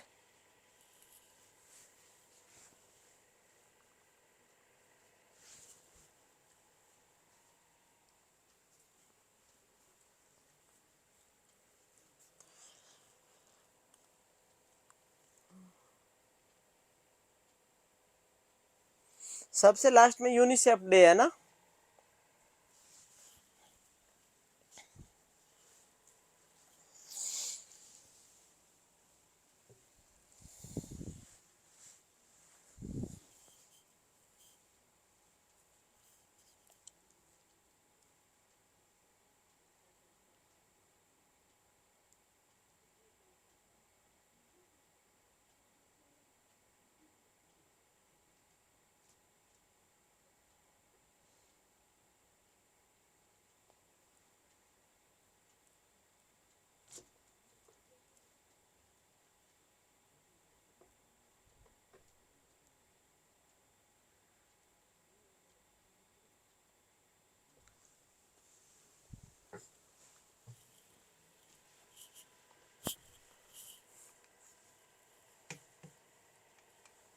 चलो हो गया। अब कुछ week, immunisation week last week of April, anti malaria week 1 से 7 मई, anti malaria month MONTH month June, week तो एक फर्स्ट वीक है। ब्रेस्ट फीडिंग वीक 1 से 8 अगस्त, आई डोनेशन फोर्टनाइट 25 अगस्त से 8 सितंबर। मतलब आंख डोनेशन के लिए 14 डेज का क्या होता है? अवेयरनेस टाइम होता है। इसमें लोगों को मोटिवेट इनकरेज किया जाता है। न्यूबॉर्न केयर वीक 15 से 21 नवंबर। बस लिख लो, ये सब इंपॉर्टेंट है।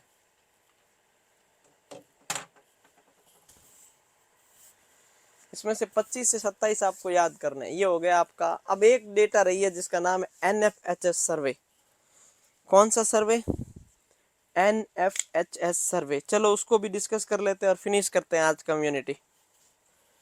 कौन सा सर्वे?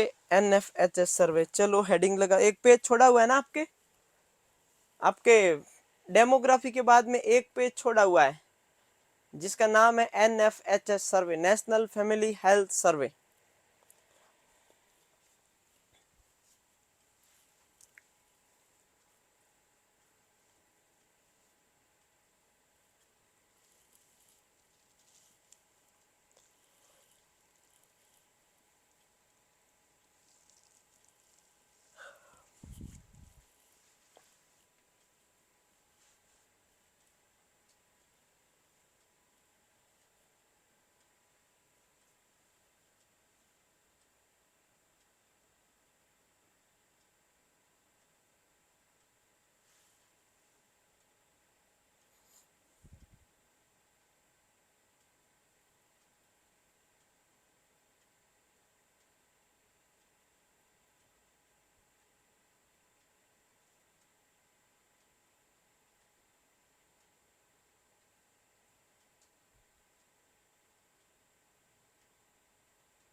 हो गया, चलो स्टार्ट करो।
NFHS सर्वे, ऊपर हेडिंग लगा दो NFHS survey of demographic data. Demographic data India and Rajasthan. फिर लिखना नेशनल फैमिली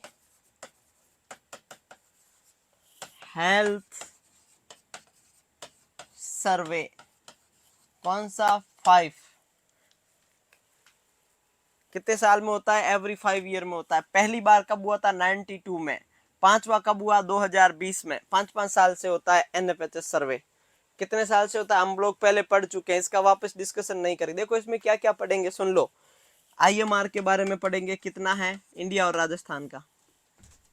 एमएमआर के बारे में पढ़ेंगे, नियोनेटल मोर्टालिटी रेट के बारे में पढ़ेंगे, अंडर 5 मोर्टालिटी रेट के बारे में पढ़ेंगे, क्रूड बर्थ रेट के बारे में पढ़ेंगे, क्रूड डेथ रेट के बारे में पढ़ेंगे, टोटल फर्टिलिटी रेट के बारे में पढ़ेंगे, एनआरआर के बारे में, जीआरआर के बारे में। ठीक है, और क्या बच गया? भारत में कितनी पीएससी है, कितनी सीएससी है, कितना सब सेंटर है जिसका हेल्थ और वेलनेस सेंटर बोलते हैं। उसके बाद में अपन लोग क्या देखेंगे कि कौन लोग इंस्टीट्यूशनल डिलीवरी कितने लोग करवाते हैं, कितनों को एनीमिया रहता है, कितना एएनसी होती है, कितनों की नहीं होती, कौन अवेयर है कौन नहीं है। ये बेसिक स्ट्रक्चर है, हमारे 20-30 मिनट का टॉपिक है। कितने हैं? देखो एमपी हम तो राजस्थान और इंडिया का पढ़ेंगे, और स्टेट वाइज पढ़ना है तो आप क्या करना मैं बताऊं आपको। सारे स्टेट का पॉसिबल नहीं है ना पढ़ना, जिसके जब वैकेंसी आएगी तो हम बताते रहेंगे। इस वैकेंसी में अकॉर्डिंग टू वैकेंसी हम आपके लिए बताते रहेंगे। आप गूगल पे जाना, एनएफएचएस सर्वे, अब आगे स्टेट का नाम लिख देना, वो पीडीएफ आ जाएगी पूरी। जिस स्टेट का चाहिए आप उसमें से देख लो कि इसका आईएमआर क्या है, एमएमआर क्या है, एजुकेशन रेट क्या है, लिटरेसी रेट क्या है, डेमोग्राफी क्या है, वो सब आप बता देंगे वहाँ। ठीक है ना? तो चलो भाई, आईएमआर, आईएमआर का मतलब है इन्फेंट मोर्टालिटी रेट। इसको रेट क्यों बोलते हैं ये पता ही है आपको? भारत की अभी 35.2 है पर 1000 लाइव बर्थ। यूपी की सबसे ज्यादा हाईएस्ट है। यूपी में 1 साल से छोटे बच्चे सबसे ज्यादा डेथ होती है। पुडुचेरी जो यूनाइटेड टेरिटरी है सबसे लोवेस्ट है। मैं सबसे कम किसकी है वो बताऊंगा, सबसे ज्यादा है वो बताऊंगा, इंडिया की बताऊंगा और राजस्थान की बताऊंगा। राजस्थान की 30.3 पर लाइव बर्थ है। सबके पीछे क्या लिखोगे? पर लाइव बर्थ। इंडिया की 35, मतलब 1000 बच्चे अगर जन्म लेते हैं तो 35 बच्चों की डेथ हो जाती इंडिया में। 1000 बच्चे अगर यूपी में जन्म लेते हैं तो 50 बच्चों की डेथ होती है। पुडुचेरी जो यूनाइटेड टेरिटरी है तमिलनाडु के बाद, जो जिपमर जहां सेंटर है, वहां पे 1000 बच्चे जन्म लेते हैं तो सिर्फ अप्रोक्सीमेट 3 बच्चों की डेथ होती है। और राजस्थान में 30 बच्चों की डेथ होती है। डन? इतना समझ में आया? Highest lowest India Rajasthan, highest lowest India Rajasthan.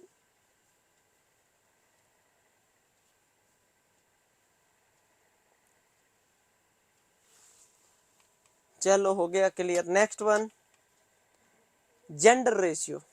Gender ratio का मतलब होता है नंबर ऑफ फीमेल,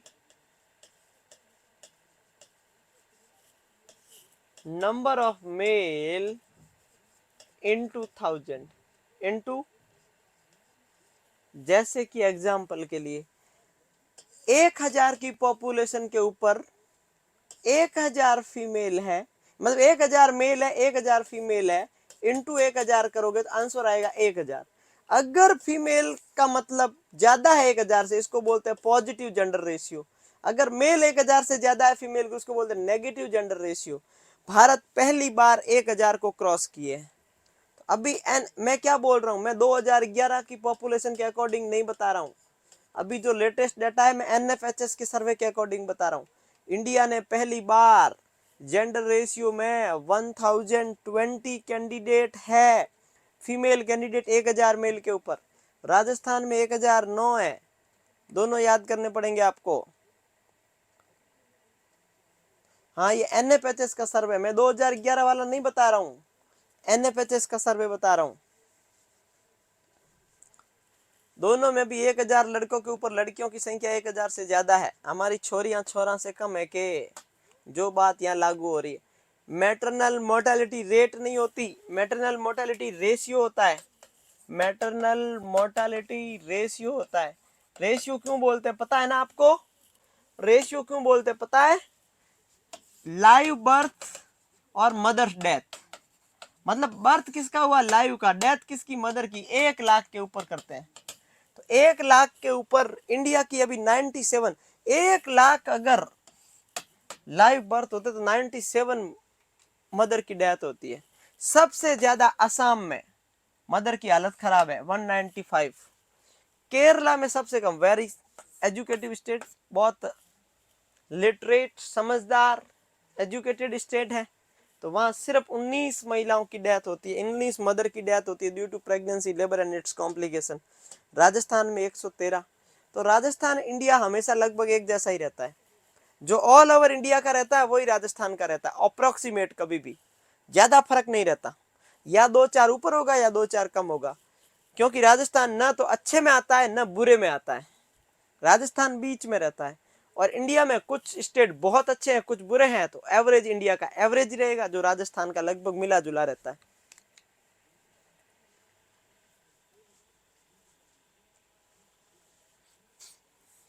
हो गया ये भी। और एमएमआर जो आपने देखा रेशियो, उसको 1 लाख के ऊपर काउंट करते हैं, 1 लाख लाइव बर्थ के ऊपर, है ना? ये आपको पता ही होगा कि 1 लाख के ऊपर काउंट करते हैं।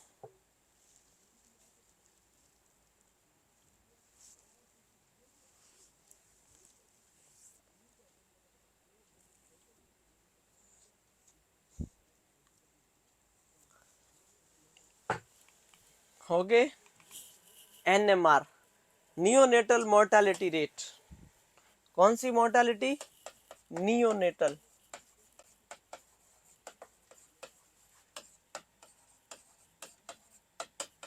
नियोनेटल मोर्टालिटी रेट का मतलब है death within 28 days of birth. ये भी 2 प्रकार की होती है, अर्ली नियोनेटल मोर्टालिटी 7 दिन से पहले, ये 2 प्रकार की होती है। 7 दिन से पहले इसको बोलते हैं early neonatal mortality rate, 7 to 28 days में डेथ हो जाए उसको बोलते हैं लेट नियोनेटल मोर्टालिटी रेट। दोनों को मिला के बोल दिया नियोनेटल मोर्टालिटी रेट। इंडिया की है लगभग 25। अब देखो, इन्फेंट की डेथ इंडिया में 35 हो रही है, तो सीधी सी बात है एनएमआर की कम होगी, 28 दिन से कम बच्चे 25, फिर थोड़े से आगे बढ़े 35, और जब अंडर 5 पढ़ेंगे तो लगभग 42 जाएंगे। वो तो पता ही है, जब 1 साल से कम, फिर पहले 1 महीना, फिर 1 साल, फिर 5 साल। राजस्थान देखो बहुत अच्छा है एनएमआर में, राजस्थान की 20 है। स्क्रीनशॉट लेना है, ले लो भाई स्क्रीनशॉट, स्क्रीनशॉट लेना, पहले ये लिख लो बाद में लेना स्क्रीनशॉट, वरना ये समझ नहीं आएगा फिर।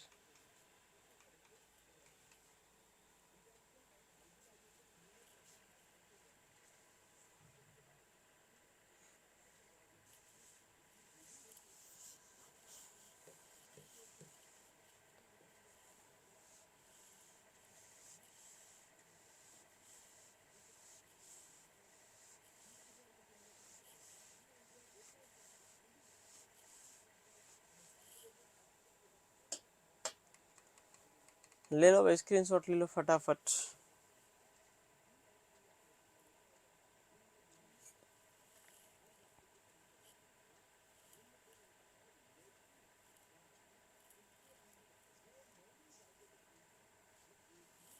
लो, आरती बोल रही है सब कुछ ऊपर से जा रहा है। वाह क्या बात है।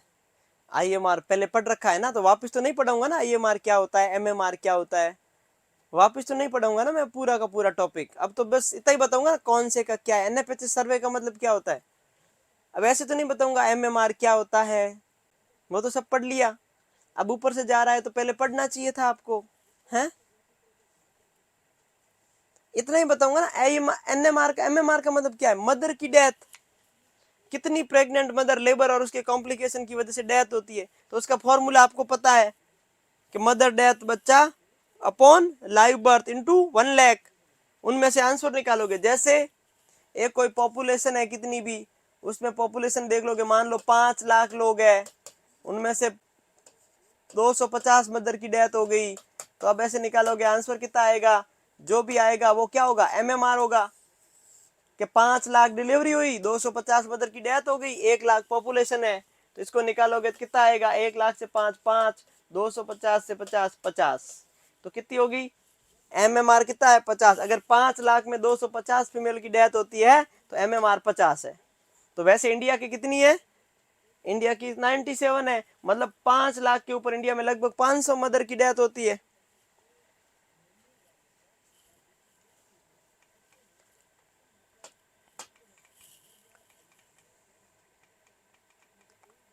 सीबीआर का मतलब है क्रूड बर्थ रेट, एक होता है सीडीआर। देखो दो चीज है, एक है सीबीआर, एक है सीडीआर।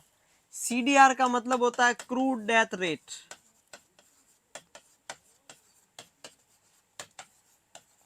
दोनों को कंपेरेटिव पढ़ते हैं। सीबीआर का मतलब होता है crude birth rate,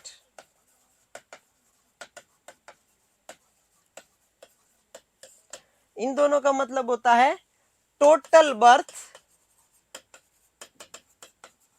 in a year बट्टा मिड ईयर पॉपुलेशन।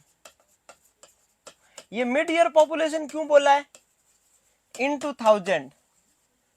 जैसे कि कोई ऐसा स्टेट है, डिस्ट्रिक्ट है या कंट्री है जिसकी जनवरी में पॉपुलेशन 5 लाख है और उसी साल दिसंबर में 5,50,000 हो जाती है, तो आपको एवरेज निकालना है। तो कैसे करोगे, बीच की पॉपुलेशन, वैसे 5,25,000, तो कैसे करोगे, उसको करने का एक तरीका है। क्या तरीका है, तरीका यह है कि मिड ईयर पॉपुलेशन निकालो। मान लो कोई ऐसा जगह है जैसे इंडिया है, उसमें मान लो 500 लोगों ने जन्म लिया, तो टोटल बर्थ उस इंडिया का पर्टिकुलर स्टेट, जैसे मान लो आप यूपी की बात कर रहे हो, उसकी पॉपुलेशन मान लो 20 लाख है जनवरी में, 21 लाख है दिसंबर में, तो आप करोगे 20,50,000, ये मिड ईयर पॉपुलेशन, ताकि एवरेज निकल जाए इनटू 1000। अब जो भी आएगा वो उसका आंसर हो जाएगा। 2050 से 500 को करोगे तो लगभग आंसर आएगा, वो उसका क्या हो जाएगा, सीबीआर बर्थ रेट हो जाएगा। मीन निकालते हैं इसमें भी। या क्या लिखा, क्रूड बर्थ रेट, तो यहां लिखोगे crude death rate, total death in year. ये नहीं देखते कौन से एज की क्या है, टोटल डेथ 0 से लेके जितने साल तक, मिड ईयर पॉपुलेशन और इनटू 1000। अब बोलोगे सर बीच ऊपर से जा रहा है, तो फिर क्लास ऐसे करो, रजिस्टर बंद, बढ़िया लाइट बंद करो, सो जाओ रजाई ओढ़ के मस्त।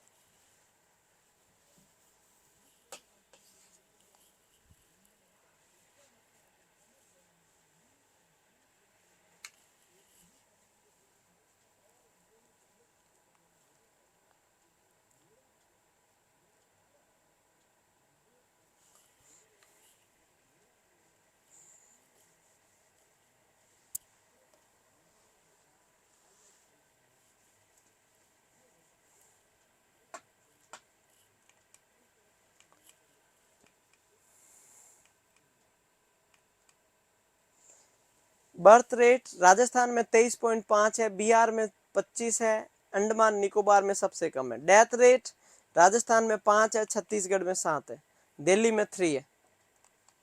ले लो भाई स्क्रीनशॉट। सीबीआर का मतलब बता दिया मैंने, अभी एक्सप्लेन कर दिया। अब भी बोलोगे तो बोलते रहो।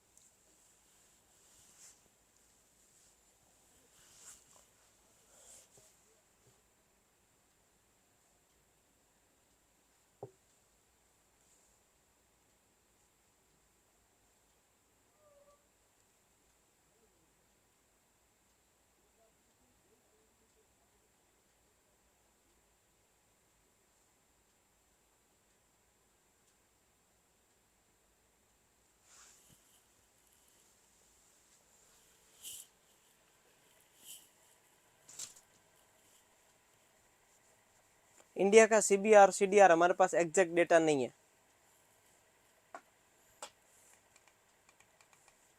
Under 5 mortality rate Rajasthan 37.6। बस इंडिया का हमारे पास डेटा एग्जैक्ट एनएफएचएस सर्वे में नहीं है। राजस्थान अब स्टेट वाइज सबका है, जिसका चाहिए आपको वहां देख सकते हो।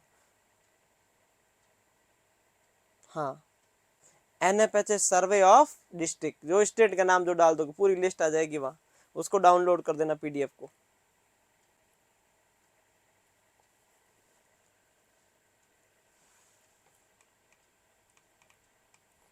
अब देखो एक बेसिक बात, टीएफआर, सीपीआर, जीआरआर, एनआरआर पता है आपको ये, और सीपीआर, ये सारी चीजें चारों ही पता है ना आपको? ये वापस बतानी पड़ेगी आपको, क्या लग रहा है? क्या ये बताना पड़ेगा क्या? मेरे हिसाब से मैंने बता दिया है।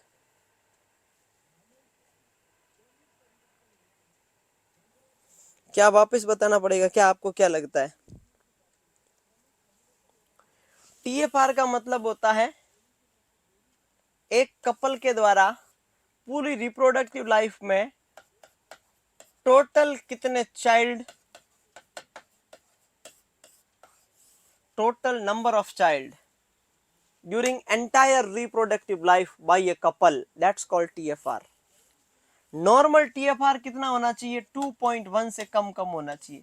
मतलब पर्टिकुलर एक कपल के द्वारा पूरी जिंदगी में कितने बच्चे पैदा होना चाहिए? 2.1 एवरेज। अब 0.1 कैसे आएगा? 0.1 कैसे आएगा? अरे एवरेज में 0.1 ही आता है। आप बोलोगे एक कपल 2.1 बच्चे कैसे पैदा करेगा? अरे 100 कपल 210 नहीं कर सकते, 1000 कपल नहीं कर सकते 2010 बच्चे, 2100 बच्चे नहीं कर सकते ऐसे। तो टीएफआर 2.1 कब होगा? जब 60% से ज्यादा कपल सीपीआर का यूज करेंगे। When ever most of the 60% से ज्यादा couple, more than 60% couple use IUCD या बैरियर मेथड, या वो क्या बोलते हैं परमानेंट स्टरलाइजेशन। परमानेंट स्टरलाइजेशन में क्या आता है? ट्यूबेक्टोमी, वेजेक्टोमी या ओसीपी। ये 4 सीपीआर के मेथड है। सीपीआर की डेफिनेशन क्या होती है? जब 60% से ज्यादा couple IUCD, condom, permanent tubectomy, vasectomy या ओसीपी यूज कर लेंगे तो सीपीआर 60% होगा। और जब भी सीपीआर 60% होगा तो जीआरआर 1 होगा, एनआरआर 1 होगा। जीआरआर का मतलब और एनआरआर का मतलब आपको पता है। Total number of children, total number of girl at birth time, gross.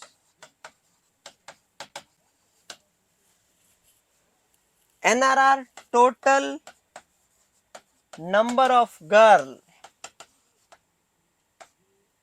reached at reproductive age।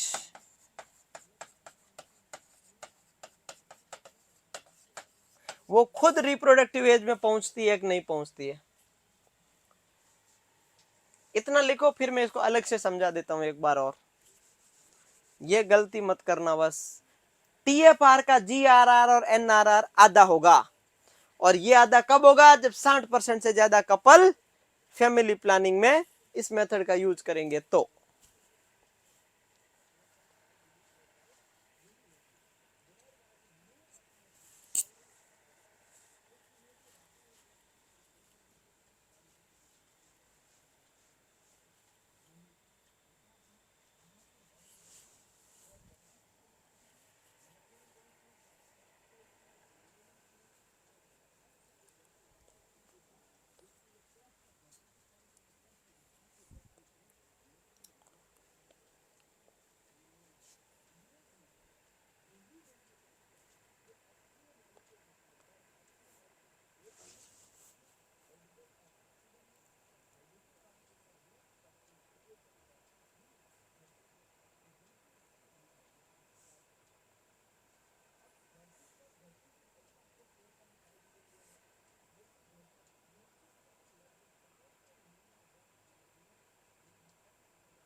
अब इसको थोड़ा सा समझते हैं।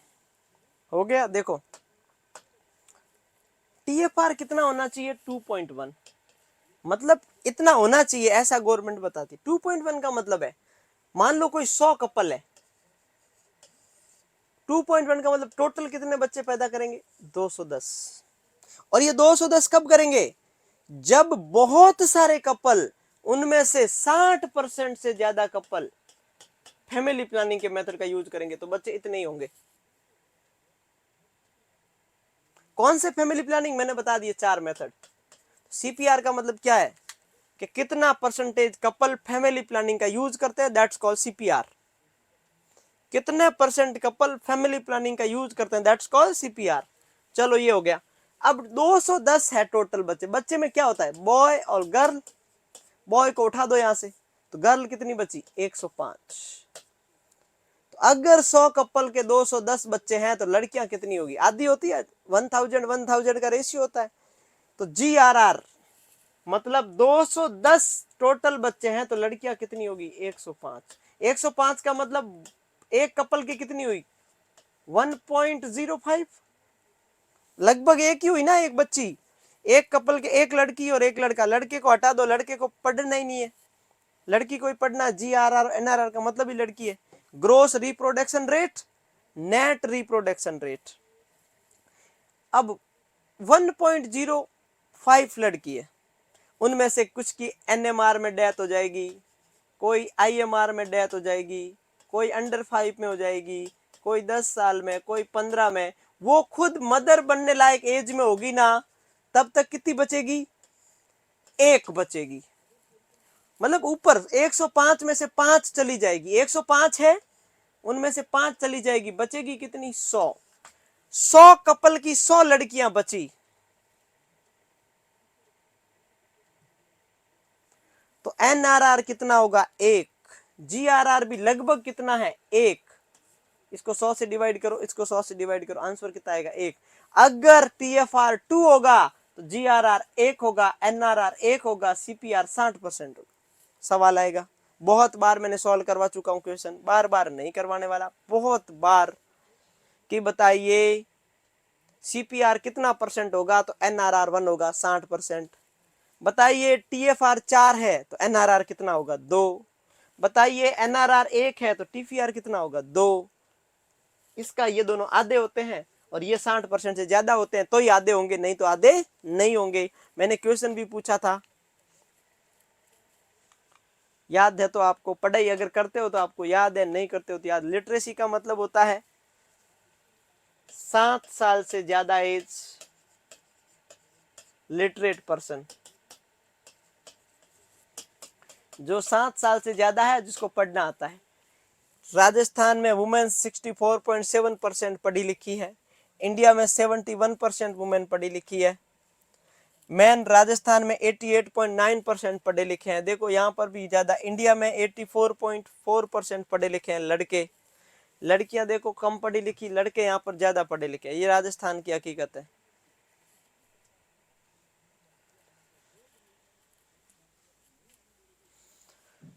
हाँ, ये शिल्पा डांगी, मैं इस क्वेश्चन को आपको बार 50 बार सॉल्व करवा चुका हूँ। आप यूट्यूब पे क्लास देख लेना, मेरा वीडियो और है 33 मिनट का, उसको और देख लेना वापस, सब समझ में आया। उसको मैंने वहां से अच्छे से समझा रखा है, बहुत अच्छे से समझा रखा है, तो इसलिए एकदम मस्त रहे, सब कुछ समझ में आएगा। देखो लड़कियां कम पढ़ी लिखी, लड़के ज्यादा पढ़े लिखे हैं।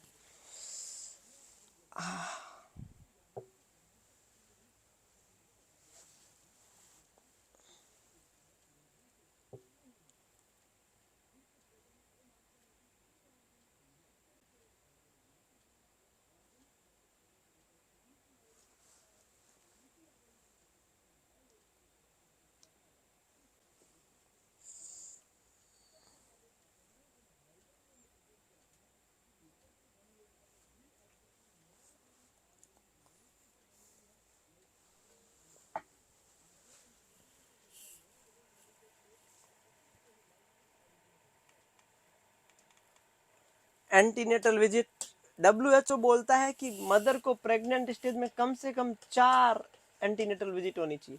राजस्थान में 55.3% फीमेल ही करती है, इंडिया में 58, इसीलिए थोड़ा MMR ज्यादा है। इंस्टीट्यूशनल डिलीवरी राजस्थान में 94.9। कौन कर, जननी सुरक्षा योजना प्रमोट करती है, किसको, इंस्टीट्यूशनल बर्थ को। इंडिया में 88.9। प्रेग्नेंट में एनीमिया क्यों होता है, फिजियोलॉजिकल एनीमिया हिमोडाइल्यूशन की वजह से होता है सेकंड ट्राइमेस्टर में।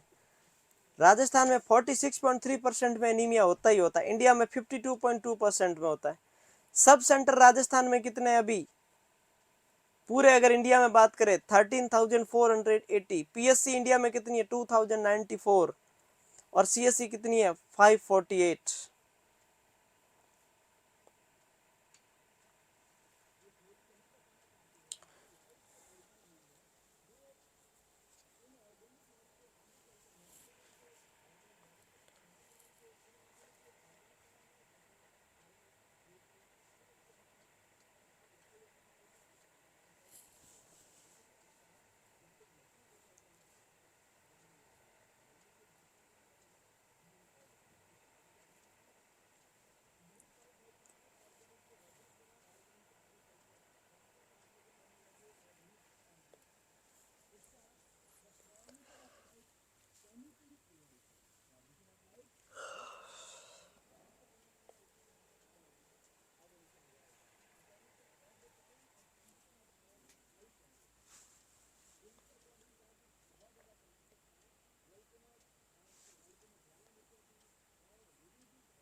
हो गया,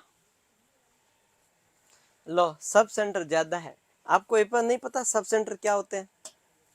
सब सेंटर की पॉपुलेशन होती है 3 से 5,000। पीएससी की होती है 20 से 30,000। सीएससी की होती है 80,000 से 1,20,000। तो ज्यादा क्या होंगे, सब सेंटर ही होंगे ना, बेवकूफ। डिपेंडेंसी रेशियो क्या होता है, चलो बताओ ये क्या होता है, चलो डिपेंडेंसी रेशियो के बारे में बता दो, टॉपिक खत्म। डिपेंडेंसी रेशियो बता दो, टॉपिक खत्म होता हमारा। जल्दी से बताओ डिपेंडेंसी रेशियो के बारे में, बताओ क्या होता है डिपेंडेंसी रेशियो, फटाफट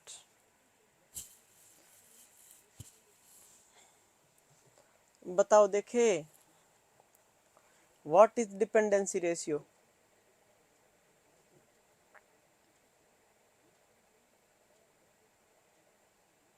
हो गया, खत्म हो गया ममता, एनएफएसएस सर्वे खत्म हो गया, ये लास्ट टॉपिक था डिपेंडेंसी रेशियो। बताओ, गूगल पे सर्च करोगे तो आपको 50 पेज मिलेंगे, मैंने उनमें से छांट के ये लिखे हैं।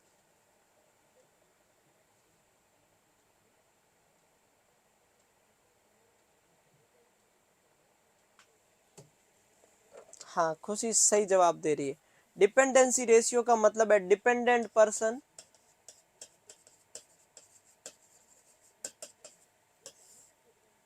Independent person into 100। किसी कम्युनिटी में डिपेंडेंट पर्सन और अनडिपेंडेंट पर्सन का जो रेशियो होता है उसको बोलते हैं डिपेंडेंसी रेशियो।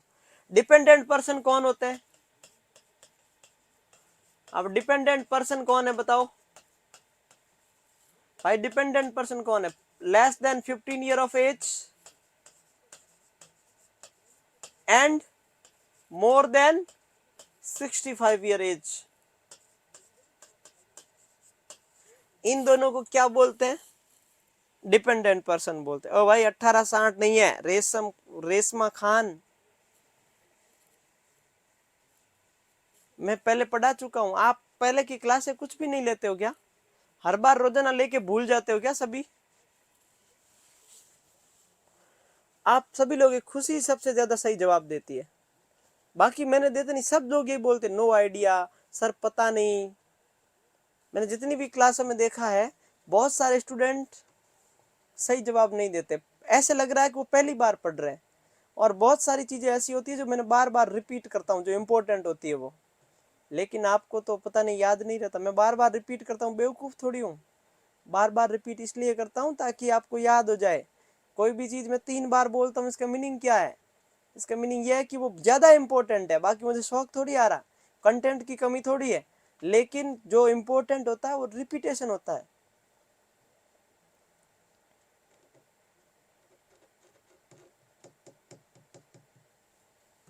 अब बताओ एक आंसर बताओ इसका। ये लिख लिया आपने, डिपेंडेंट पर्सन कौन होते हैं? 15 साल से कम। अब बताओ, एक कोई कम्युनिटी है, एक कम्युनिटी है जिसमें 15 साल से छोटे हैं 10%, 65 साल से बड़े हैं 20%। तो डिपेंडेंसी रेशियो बताओ उस कम्युनिटी का।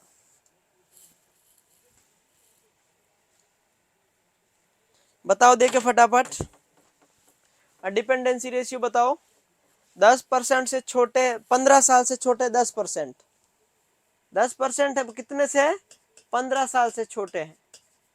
20% 65 साल से बड़े हैं। तो फिर डिपेंडेंसी रेशियो बताओ, सॉल्व करो।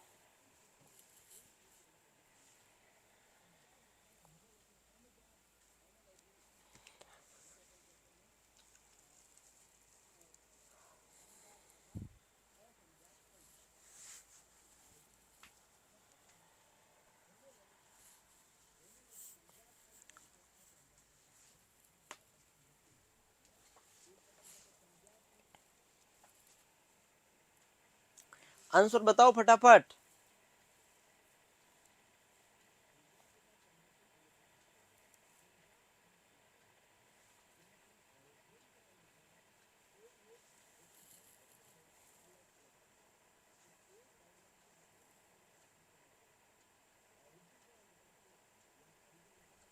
पचास आंसर आएगा? कैसे आया भाई 50 आंसर, बताना। 50 आ सकता है, मुझे नहीं पता, मेरे को तो आइडिया नहीं है। ऐसी तुक्का मारा सबका 50 आ रहा है। फॉर्मूला क्या है? फॉर्मूला क्या है फिर 50% देने वालों? डिपेंडेंट बट्टा अन इनडिपेंडेंट इंटू 100, यही फॉर्मूला है ना? फॉर्मूला क्या है डिपेंडेंसी रेशियो का? डिपेंडेंट पर्सन बट्टा इनडिपेंडेंट पर्सन इंटू 100। डिपेंडेंट कितने हैं? 15 साल से छोटे, कितना है 10, प्लस 65 साल से बड़े कितने हैं 20। इंडिपेंडेंट कितने हैं अभी बताते हैं, इंडिपेंडेंट कितने इंटू 100 करो। डिपेंडेंट पर्सन कितने हैं 30, टोटल पर्सन 100 होते हैं, उनमें से 30 डिपेंडेंट है, तो इंडिपेंडेंट कितने हुए 70। तो कितना आएगा 50%। तुक्का मार रहे हो सभी, सभी तुक्का मार रहे हो, कुछ भी आंसर नहीं देना है क्या? नॉन सेट का एग्जाम नहीं देना आपको? सबने 50 कैसे आ सकता है पूरा आंसर? आप जैसा कोई बेवकूफ 10th क्लास का स्टूडेंट होता तो भी ऐसा जवाब नहीं देता जैसे आप दे रहे हो। आपके सामने फॉर्मूला रख दिया, आपके सामने कैंडिडेट बता दिया, आपके सामने सब कुछ बता दिया, उसके बाद भी आप लोग ऐसा ही जवाब दे रहे हो। मैंने क्या बताया वापस समझो, अभी आप सही जवाब नहीं दे रहे हो। 15 साल से छोटे होते हैं उसको डिपेंडेंट बोलते हैं, प्लस 65 ईयर से ऊपर होते हैं उसको डिपेंडेंट बोलते हैं। तो ये कितने हैं 10%, ये कितने हैं 20%। ये क्वेश्चन है। फॉर्मूला क्या है डिपेंडेंसी रेशियो का? डिपेंडेंट पर्सन बट्टा independent person into 100। Total percentage के अंदर टोटल लोग कितने होते हैं 100, डिपेंडेंट कितने हैं 10 प्लस 20, तो कितने लिख दूं 30। तो 100 में से 30 चले गए तो इंडिपेंडेंट कितने रहे 70 इंटू 100। कितना आएगा आंसर? आपका दिमाग थोड़ा बहुत भी काम करता ना तो आप सही कर लेते, सही कर लेते एकदम। 300/7 कितने हुए?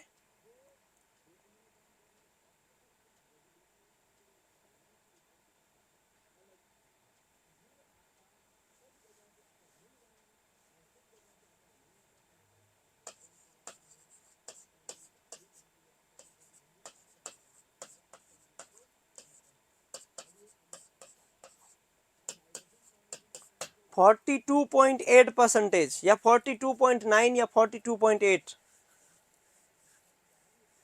ठीक है। लेकिन फिर भी आप लोग पता नहीं क्या जवाब दे रहे हो। 50, सबने बोला 50। वाह, पहले पढ़ा रखी चीजें हैं फिर भी ऐसे ही जवाब देना है, बहुत बढ़िया जवाब दे रहे हो। अब बताओ वापस, कोई कम्युनिटी है जिसमें 15 साल से छोटे 20, 65 साल से बड़े भी 20। अब डिपेंडेंसी रेशियो बताओ देखे,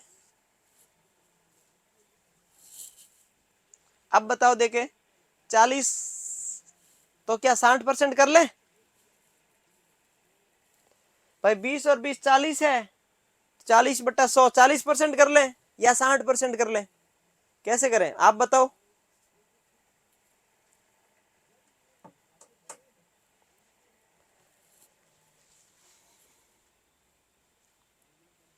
अरे क्वेश्चन लिखा है, सुन क्या नहीं पाए। 15 साल से छोटे 20%, 65 से ज्यादा 20%, डिपेंडेंसी रेशियो का फॉर्मूला पता है। अब बताओ ना, अब तो क्वेश्चन सुन लिए होंगे। अब देख लेता हूँ प्रीति आपका आंसर, प्रीति राजावत, अब देख लेता हूँ क्वेश्चन सही से। बहाना बनाते बेवकूफ, कई बार बोला मैंने बहाना नहीं बनाना, एक्सेप्ट करना है गलती हो गई। अब वसुमती साहू ने 60% आंसर दिया, अभी भी कैसे आएगा 60?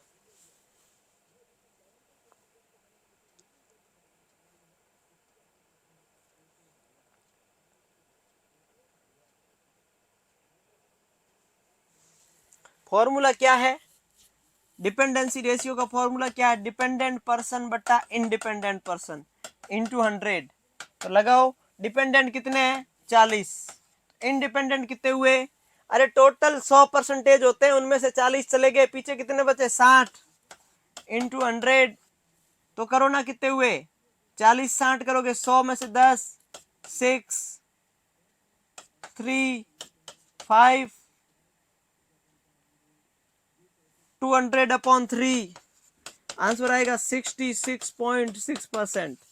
डिपेंडेंसी रेशियो कितना है 66.6%। फिर भी आपको ऐसा ही जवाब देना है। चलो कम्युनिटी हुई अपनी खत्म। नेक्स्ट हेडिंग लगाओ न्यूट्रिशन, हेडिंग लगाओ फटाफट न्यूट्रिशन।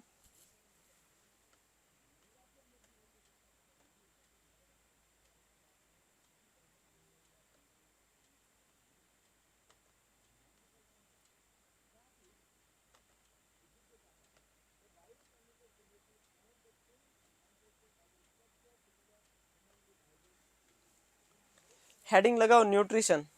देखो ये स्टेथोस्कोप है, ये एप्पल है, ये बनाना है, ये जो भी चीजें आप खा रहे हो, जितनी भी चीजें आप खा रहे हो ना, ये सब कुछ इसके अंदर आपको दिखी हुई है।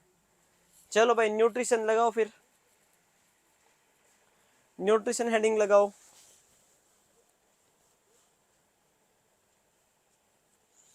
कम्युनिटी खत्म हो चुकी है, न्यूट्रिशन शुरू करेंगे।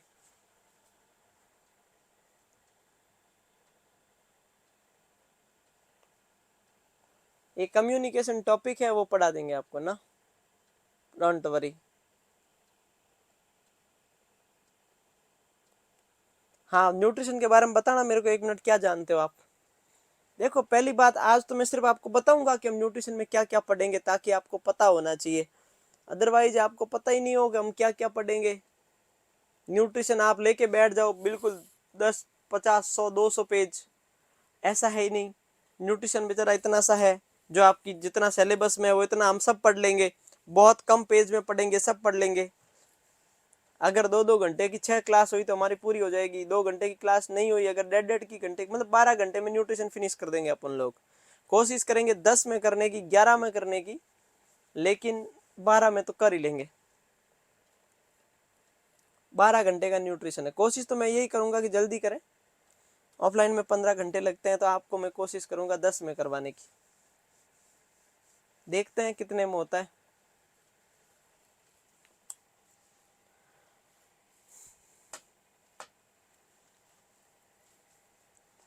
हाँ न्यूट्रिशन क्या होता है बताओ देखे, कौन बताएगा फटाफट। बारिश हो रही है आपकी इधर, कहाँ हो रही है? प्रीति तिवारी बोल रही है जो एनर्जी देता है वो फूड न्यूट्रिशन कहलाता है। वाह, वेरी नाइस आंसर।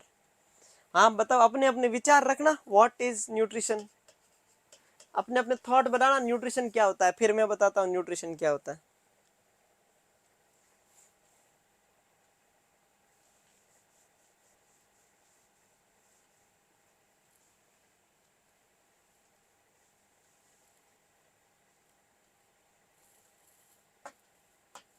बहुत बढ़िया। न्यूट्रिशन का मतलब होता है आपकी हेल्थ से रिलेटेड, चाहे वो प्रोटीन हो, चाहे वो कार्बोहाइड्रेट हो, चाहे वो फैट हो, चाहे वो विटामिन हो, चाहे वो मिनरल्स हो, चाहे वो वाटर हो, जो आपकी हेल्थ और आपकी डाइट को बैलेंस करने में हेल्प करता है, उसकी स्टडी को, उसके खाने के प्रोडक्ट को अपन न्यूट्रिशन से जोड़ते हैं। तो न्यूट्रिशन क्या है? Science of food relationship to the health नहीं आएगा। Concern primary with the part played by a nutrient in body growth, कुछ बॉडी की ग्रोथ के लिए रेस्पॉन्सिबल होंगे, कुछ एनर्जी के लिए होंगे, कुछ स्टोर के लिए होंगे, कुछ डेफिशिएंसी डिजीज के लिए होंगे, कुछ इलेक्ट्रोलाइट बैलेंस के लिए होंगे, कुछ वाटर में बैलेंस कराने के लिए होंगे, कुछ ऑस्मोसिस के लिए होंगे। न्यूट्रिशन में बहुत सारी चीजें अपना अपना काम करेगी। तो ये हो गया न्यूट्रिशन। ये सवाल नहीं आएगा, क्वेश्चन आएगा यहां से, अगर आया तो। न्यूट्रिशन के प्रिंसिपल को अप्लाई करने के प्रैक्टिकल को डाइटेटिक्स बोलते हैं। It is the practical application of the principles of nutrition. खाना कैसे खाना है, कौन से में क्या होना चाहिए, कौन सी चीज की कमी है, सिक पेशेंट को क्या है, वेल डाइट क्या होती है, कौन रेजिडुअल डाइट क्या होती है, कार्डियक डाइट क्या होती है, उसके प्रिंसिपल्स को फॉलो करना डाइटेटिक्स कहलाता है। ये याद रखना। न्यूट्रिशन के जो पापा है वो उसका नाम है फ्रेंच, जो लेवोसियर नाम का पापा है। और न्यूट्रिशन का जो मेन इंस्टीट्यूट है, घर है, वो हैदराबाद में है। नेशनल न्यूट्रिशन पॉलिसी आई थी 1993 में। ये सवाल इंपॉर्टेंट है, ये किसी हालत में याद कर लेना भाई। ये किसी हालत में नेशनल न्यूट्रिशन इंस्टीट्यूट, इंडिया का सबसे बड़ा न्यूट्रिशन का हेडक्वार्टर कहाँ है? हैदराबाद में। अभी बताया मैंने थोड़ी देर पहले।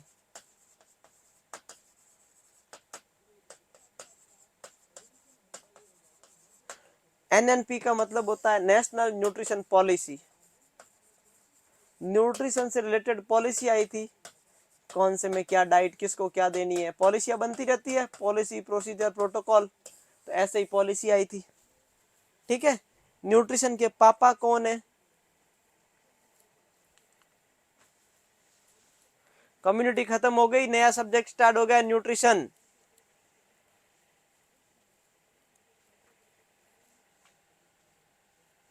हाँ, एनएनआई लिखो, नेशनल न्यूट्रिशन इंस्टीट्यूट, या नेशनल इंस्टीट्यूट ऑफ न्यूट्रिशन बोलो, एक ही बात है।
हो गया। अब देखो, एक होता है मैक्रो न्यूट्रिएंट्स, एक होता है माइक्रो। देखो अब क्वेश्चन को समझना, मैं यहां से सिर्फ समझा रहा हूं पहले। अभी तो मैं यहां से समझा देता हूं आपको पढ़ना क्या क्या है, वरना आप चूक जाओगे। अब यहीं से पढ़ते अपन। न्यूट्रिएंट्स, एक फ्लो चार्ट समझाता हूं। न्यूट्रिएंट्स में एक होता है मैक्रो न्यूट्रिएंट्स। मैं एलिमेंट की बात नहीं कर रहा हूं, मैं न्यूट्रिएंट्स की बात कर रहा हूं। एक होता है माइक्रो न्यूट्रिएंट्स। हम जो जो पढ़ेंगे मैं बता देता हूं। मैक्रो न्यूट्रिएंट्स में चार चीजें आती है: कार्बोहाइड्रेट, फैट, प्रोटीन, वाटर। क्या आया देखो वापस, मैक्रो न्यूट्रिएंट्स में कार्बोहाइड्रेट, फैट, प्रोटीन और वाटर। आया कि नहीं आया? चार चीजें। ये याद रखना है। मतलब आपके खाने का जो मेन पार्ट है, ये आपका बल्क ऑफ फूड है, खाने का सब मेन पार्ट यही है। इसीलिए इन सब को प्रोक्सीमेट प्रिंसिपल बोलते हैं। क्या बोलते हैं? Proximate principles. अब होता है माइक्रो न्यूट्रिएंट्स। क्या होता है? दो होते हैं, एक होते हैं विटामिन्स,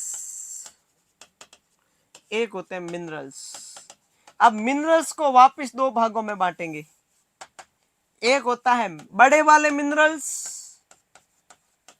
मैक्रो मिनरल्स, एक होंगे माइक्रो मिनरल्स। इतनी सारी चीजें तो हो गई न्यूट्रिशन की। देखो, मैक्रो न्यूट्रिएंट्स और मैक्रो मिनरल्स अलग अलग है। मैक्रो न्यूट्रिएंट्स का मतलब ये चार, मिनरल्स अलग है। मिनरल्स चाहे माइक्रो हो चाहे मैक्रो हो, किस में आएगा? माइक्रो न्यूट्रिएंट्स में आएगा। ये सवाल बनेगा नॉर सेट में कि minerals is a part of micro nutrient या मैक्रो न्यूट्रिएंट। तो सिर्फ माइक्रो मत पढ़ना, इसके पीछे क्या लिखा है ये पढ़ना जरूरी है। ये क्या लिखा है? ये क्या लिखा है? न्यूट्रिएंट्स दो प्रकार का, इसमें एक माइक्रो, माइक्रो के अंदर आते हैं मिनरल्स, एक छोटा और एक बड़ा। जो आपके पूरे दिन में 100 mg से ज्यादा चाहिए वो मैक्रो, जो 100 mg से कम चाहिए वो माइक्रो। वो हम आगे पढ़ेंगे। इसमें इतनी सारी चीजें अपन पढ़ेंगे। मिनरल दो प्रकार के होते हैं राधिका, एक माइक्रो एक मैक्रो। न्यूट्रिएंट्स दो प्रकार के होते हैं, एक माइक्रो एक मैक्रो। इतने पढ़ लिए। पहले मैं कार्बोहाइड्रेट पढ़ाऊंगा, फैट पढ़ाऊंगा। कार्बोहाइड्रेट बहुत काम की चीजें आएगी, जिससे सीधा नॉर सेट में सवाल आएगा। आज तक आपको नहीं पता वो सारी चीजें सीखोगे। ऐसा नहीं पढ़ाऊंगा जो आपने पढ़ा एकेडमिक में कि बताइए कार्बोहाइड्रेट के बारे में विस्तार से लिखिए, 4 पेज भरिए। नहीं, बिल्कुल मैं जो भी की वर्ड होंगे वही लिखवाऊंगा। 1-2 पेज में कार्बोहाइड्रेट फिनिश कर दूंगा, लेकिन उनसे ज्यादा इंपॉर्टेंट पढ़ोगे आप। फैट आपका स्ट्रक्चर वगैरह कुछ नहीं बनाएंगे अपन। फैट की जो इंपॉर्टेंट चीज है वो बता दूंगा।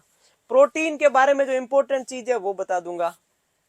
ठीक है, तो वैसे ही ऐसे बना लो एक चित्र।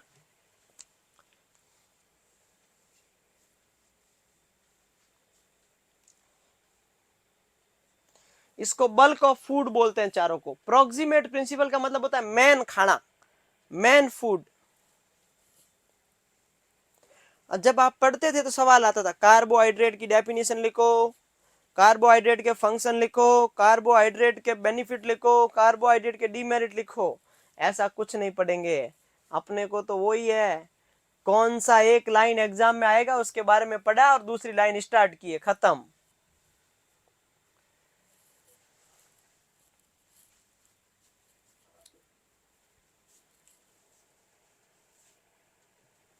ये समझ में आ गया थोड़ा न्यूट्रिएंट। जो ही न्यूट्रिएंट खत्म हो जाएगा सारे, फिर मैं कार्बोहाइड्रेट के डिसऑर्डर पढ़ाऊंगा, फैट के डिसऑर्डर पढ़ाऊंगा, प्रोटीन के डिसऑर्डर पढ़ाऊंगा, तीनों के डिसऑर्डर। विटामिन की कमी से कौन कौन से डिसऑर्डर होता है वो बताऊंगा, मिनरल्स की कमी से क्या क्या होता है वो बताऊंगा।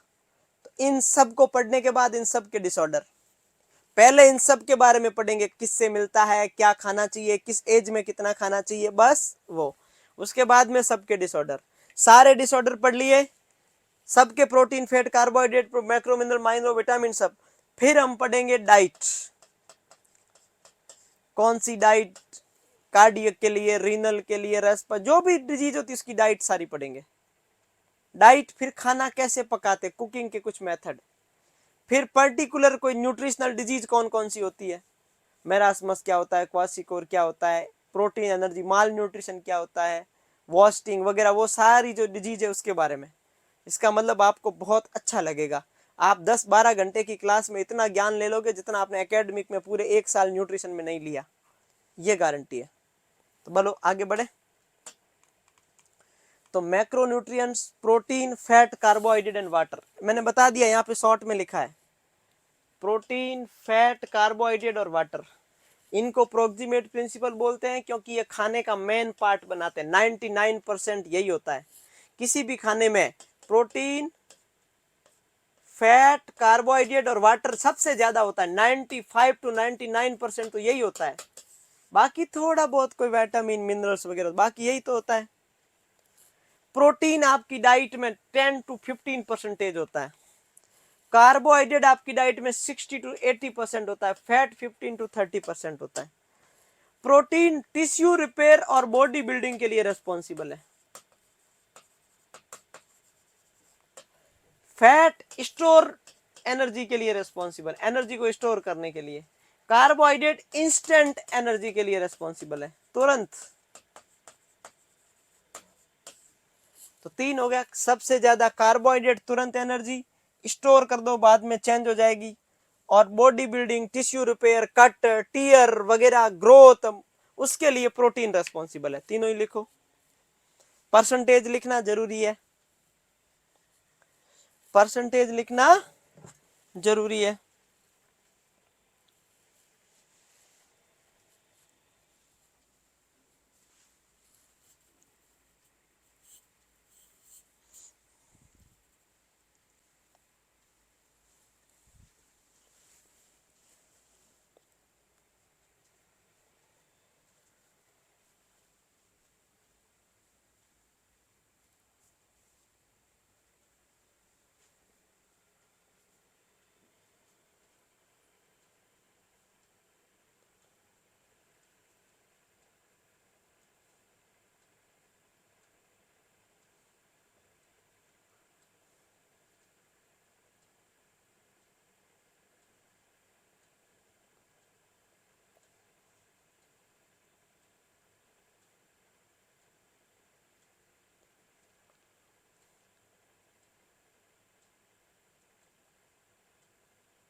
हो गया, ठीक है। माइक्रोन्यूट्रिएंट्स क्या होते हैं? विटामिन और मिनरल्स, दोनों लिख दो भाई। माइक्रोन्यूट्रिएंट्स क्या होते हैं? विटामिन और मिनरल्स।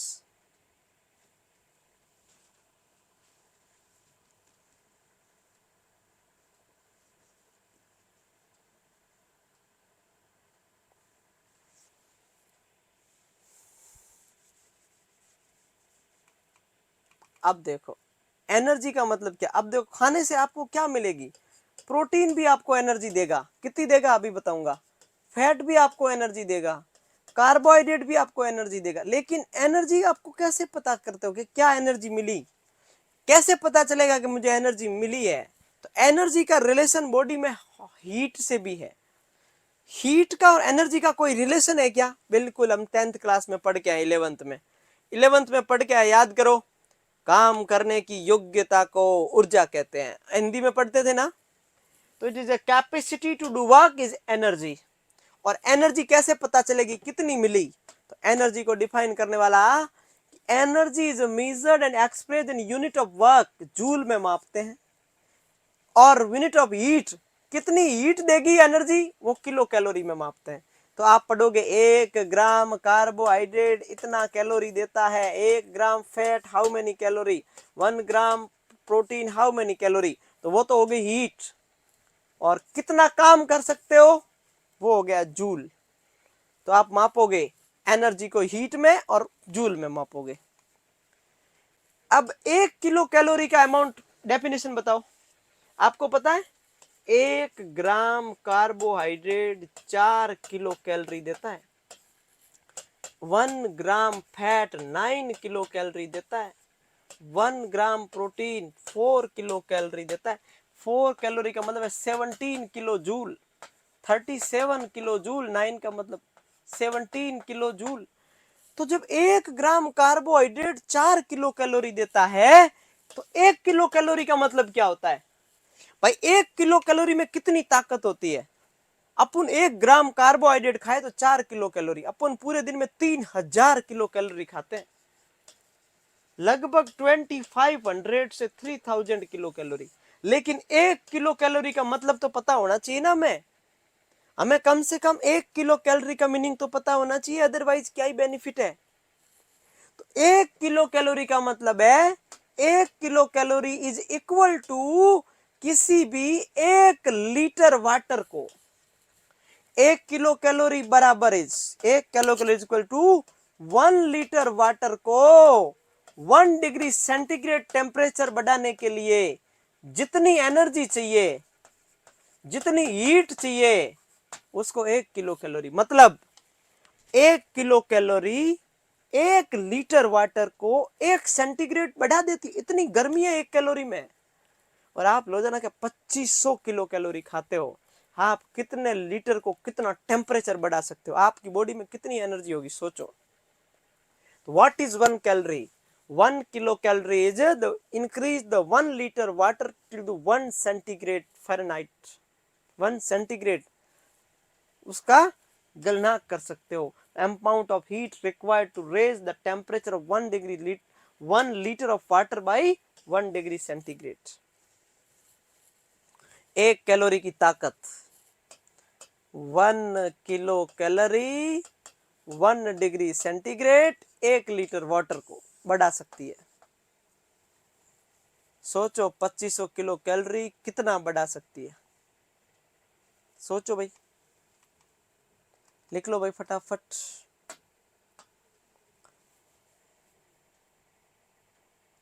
वेरी गुड अलीसा मसीह, बहुत बढ़िया, लिख लिया होगा आपने, जल्दी लिखो फटाफट।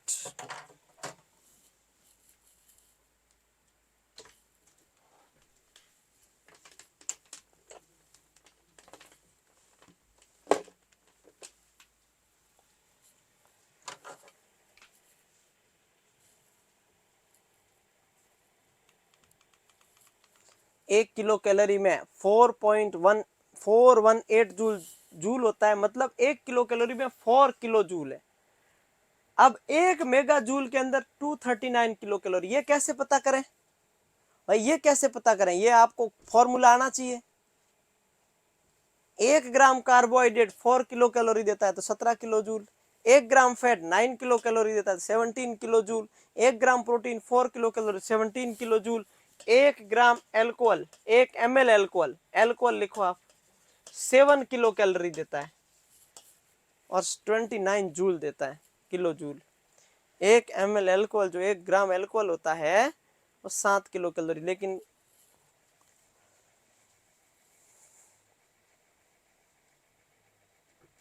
एक मेगा जूल का मतलब क्या हुआ, 1000 किलो जूल, 1000 किलो जूल। तो आप एक कितनी किलो कैलोरी होगी, तो 1000 किलो जूल होगा, लगभग काउंट कर लो 240 भाई, 240 किलो कैलोरी होगी तो 1000 किलो जूल होगा कि नहीं होगा, क्योंकि 1 is equal to 4.18, then 240 is equal to 4.18 is equal to 1000। तो 239 किलो कैलोरी में 1 मेगा जूल मिलता है। ठीक है, ये इतना लिख लो, बाकी अपन कल की क्लास में पढ़ेंगे।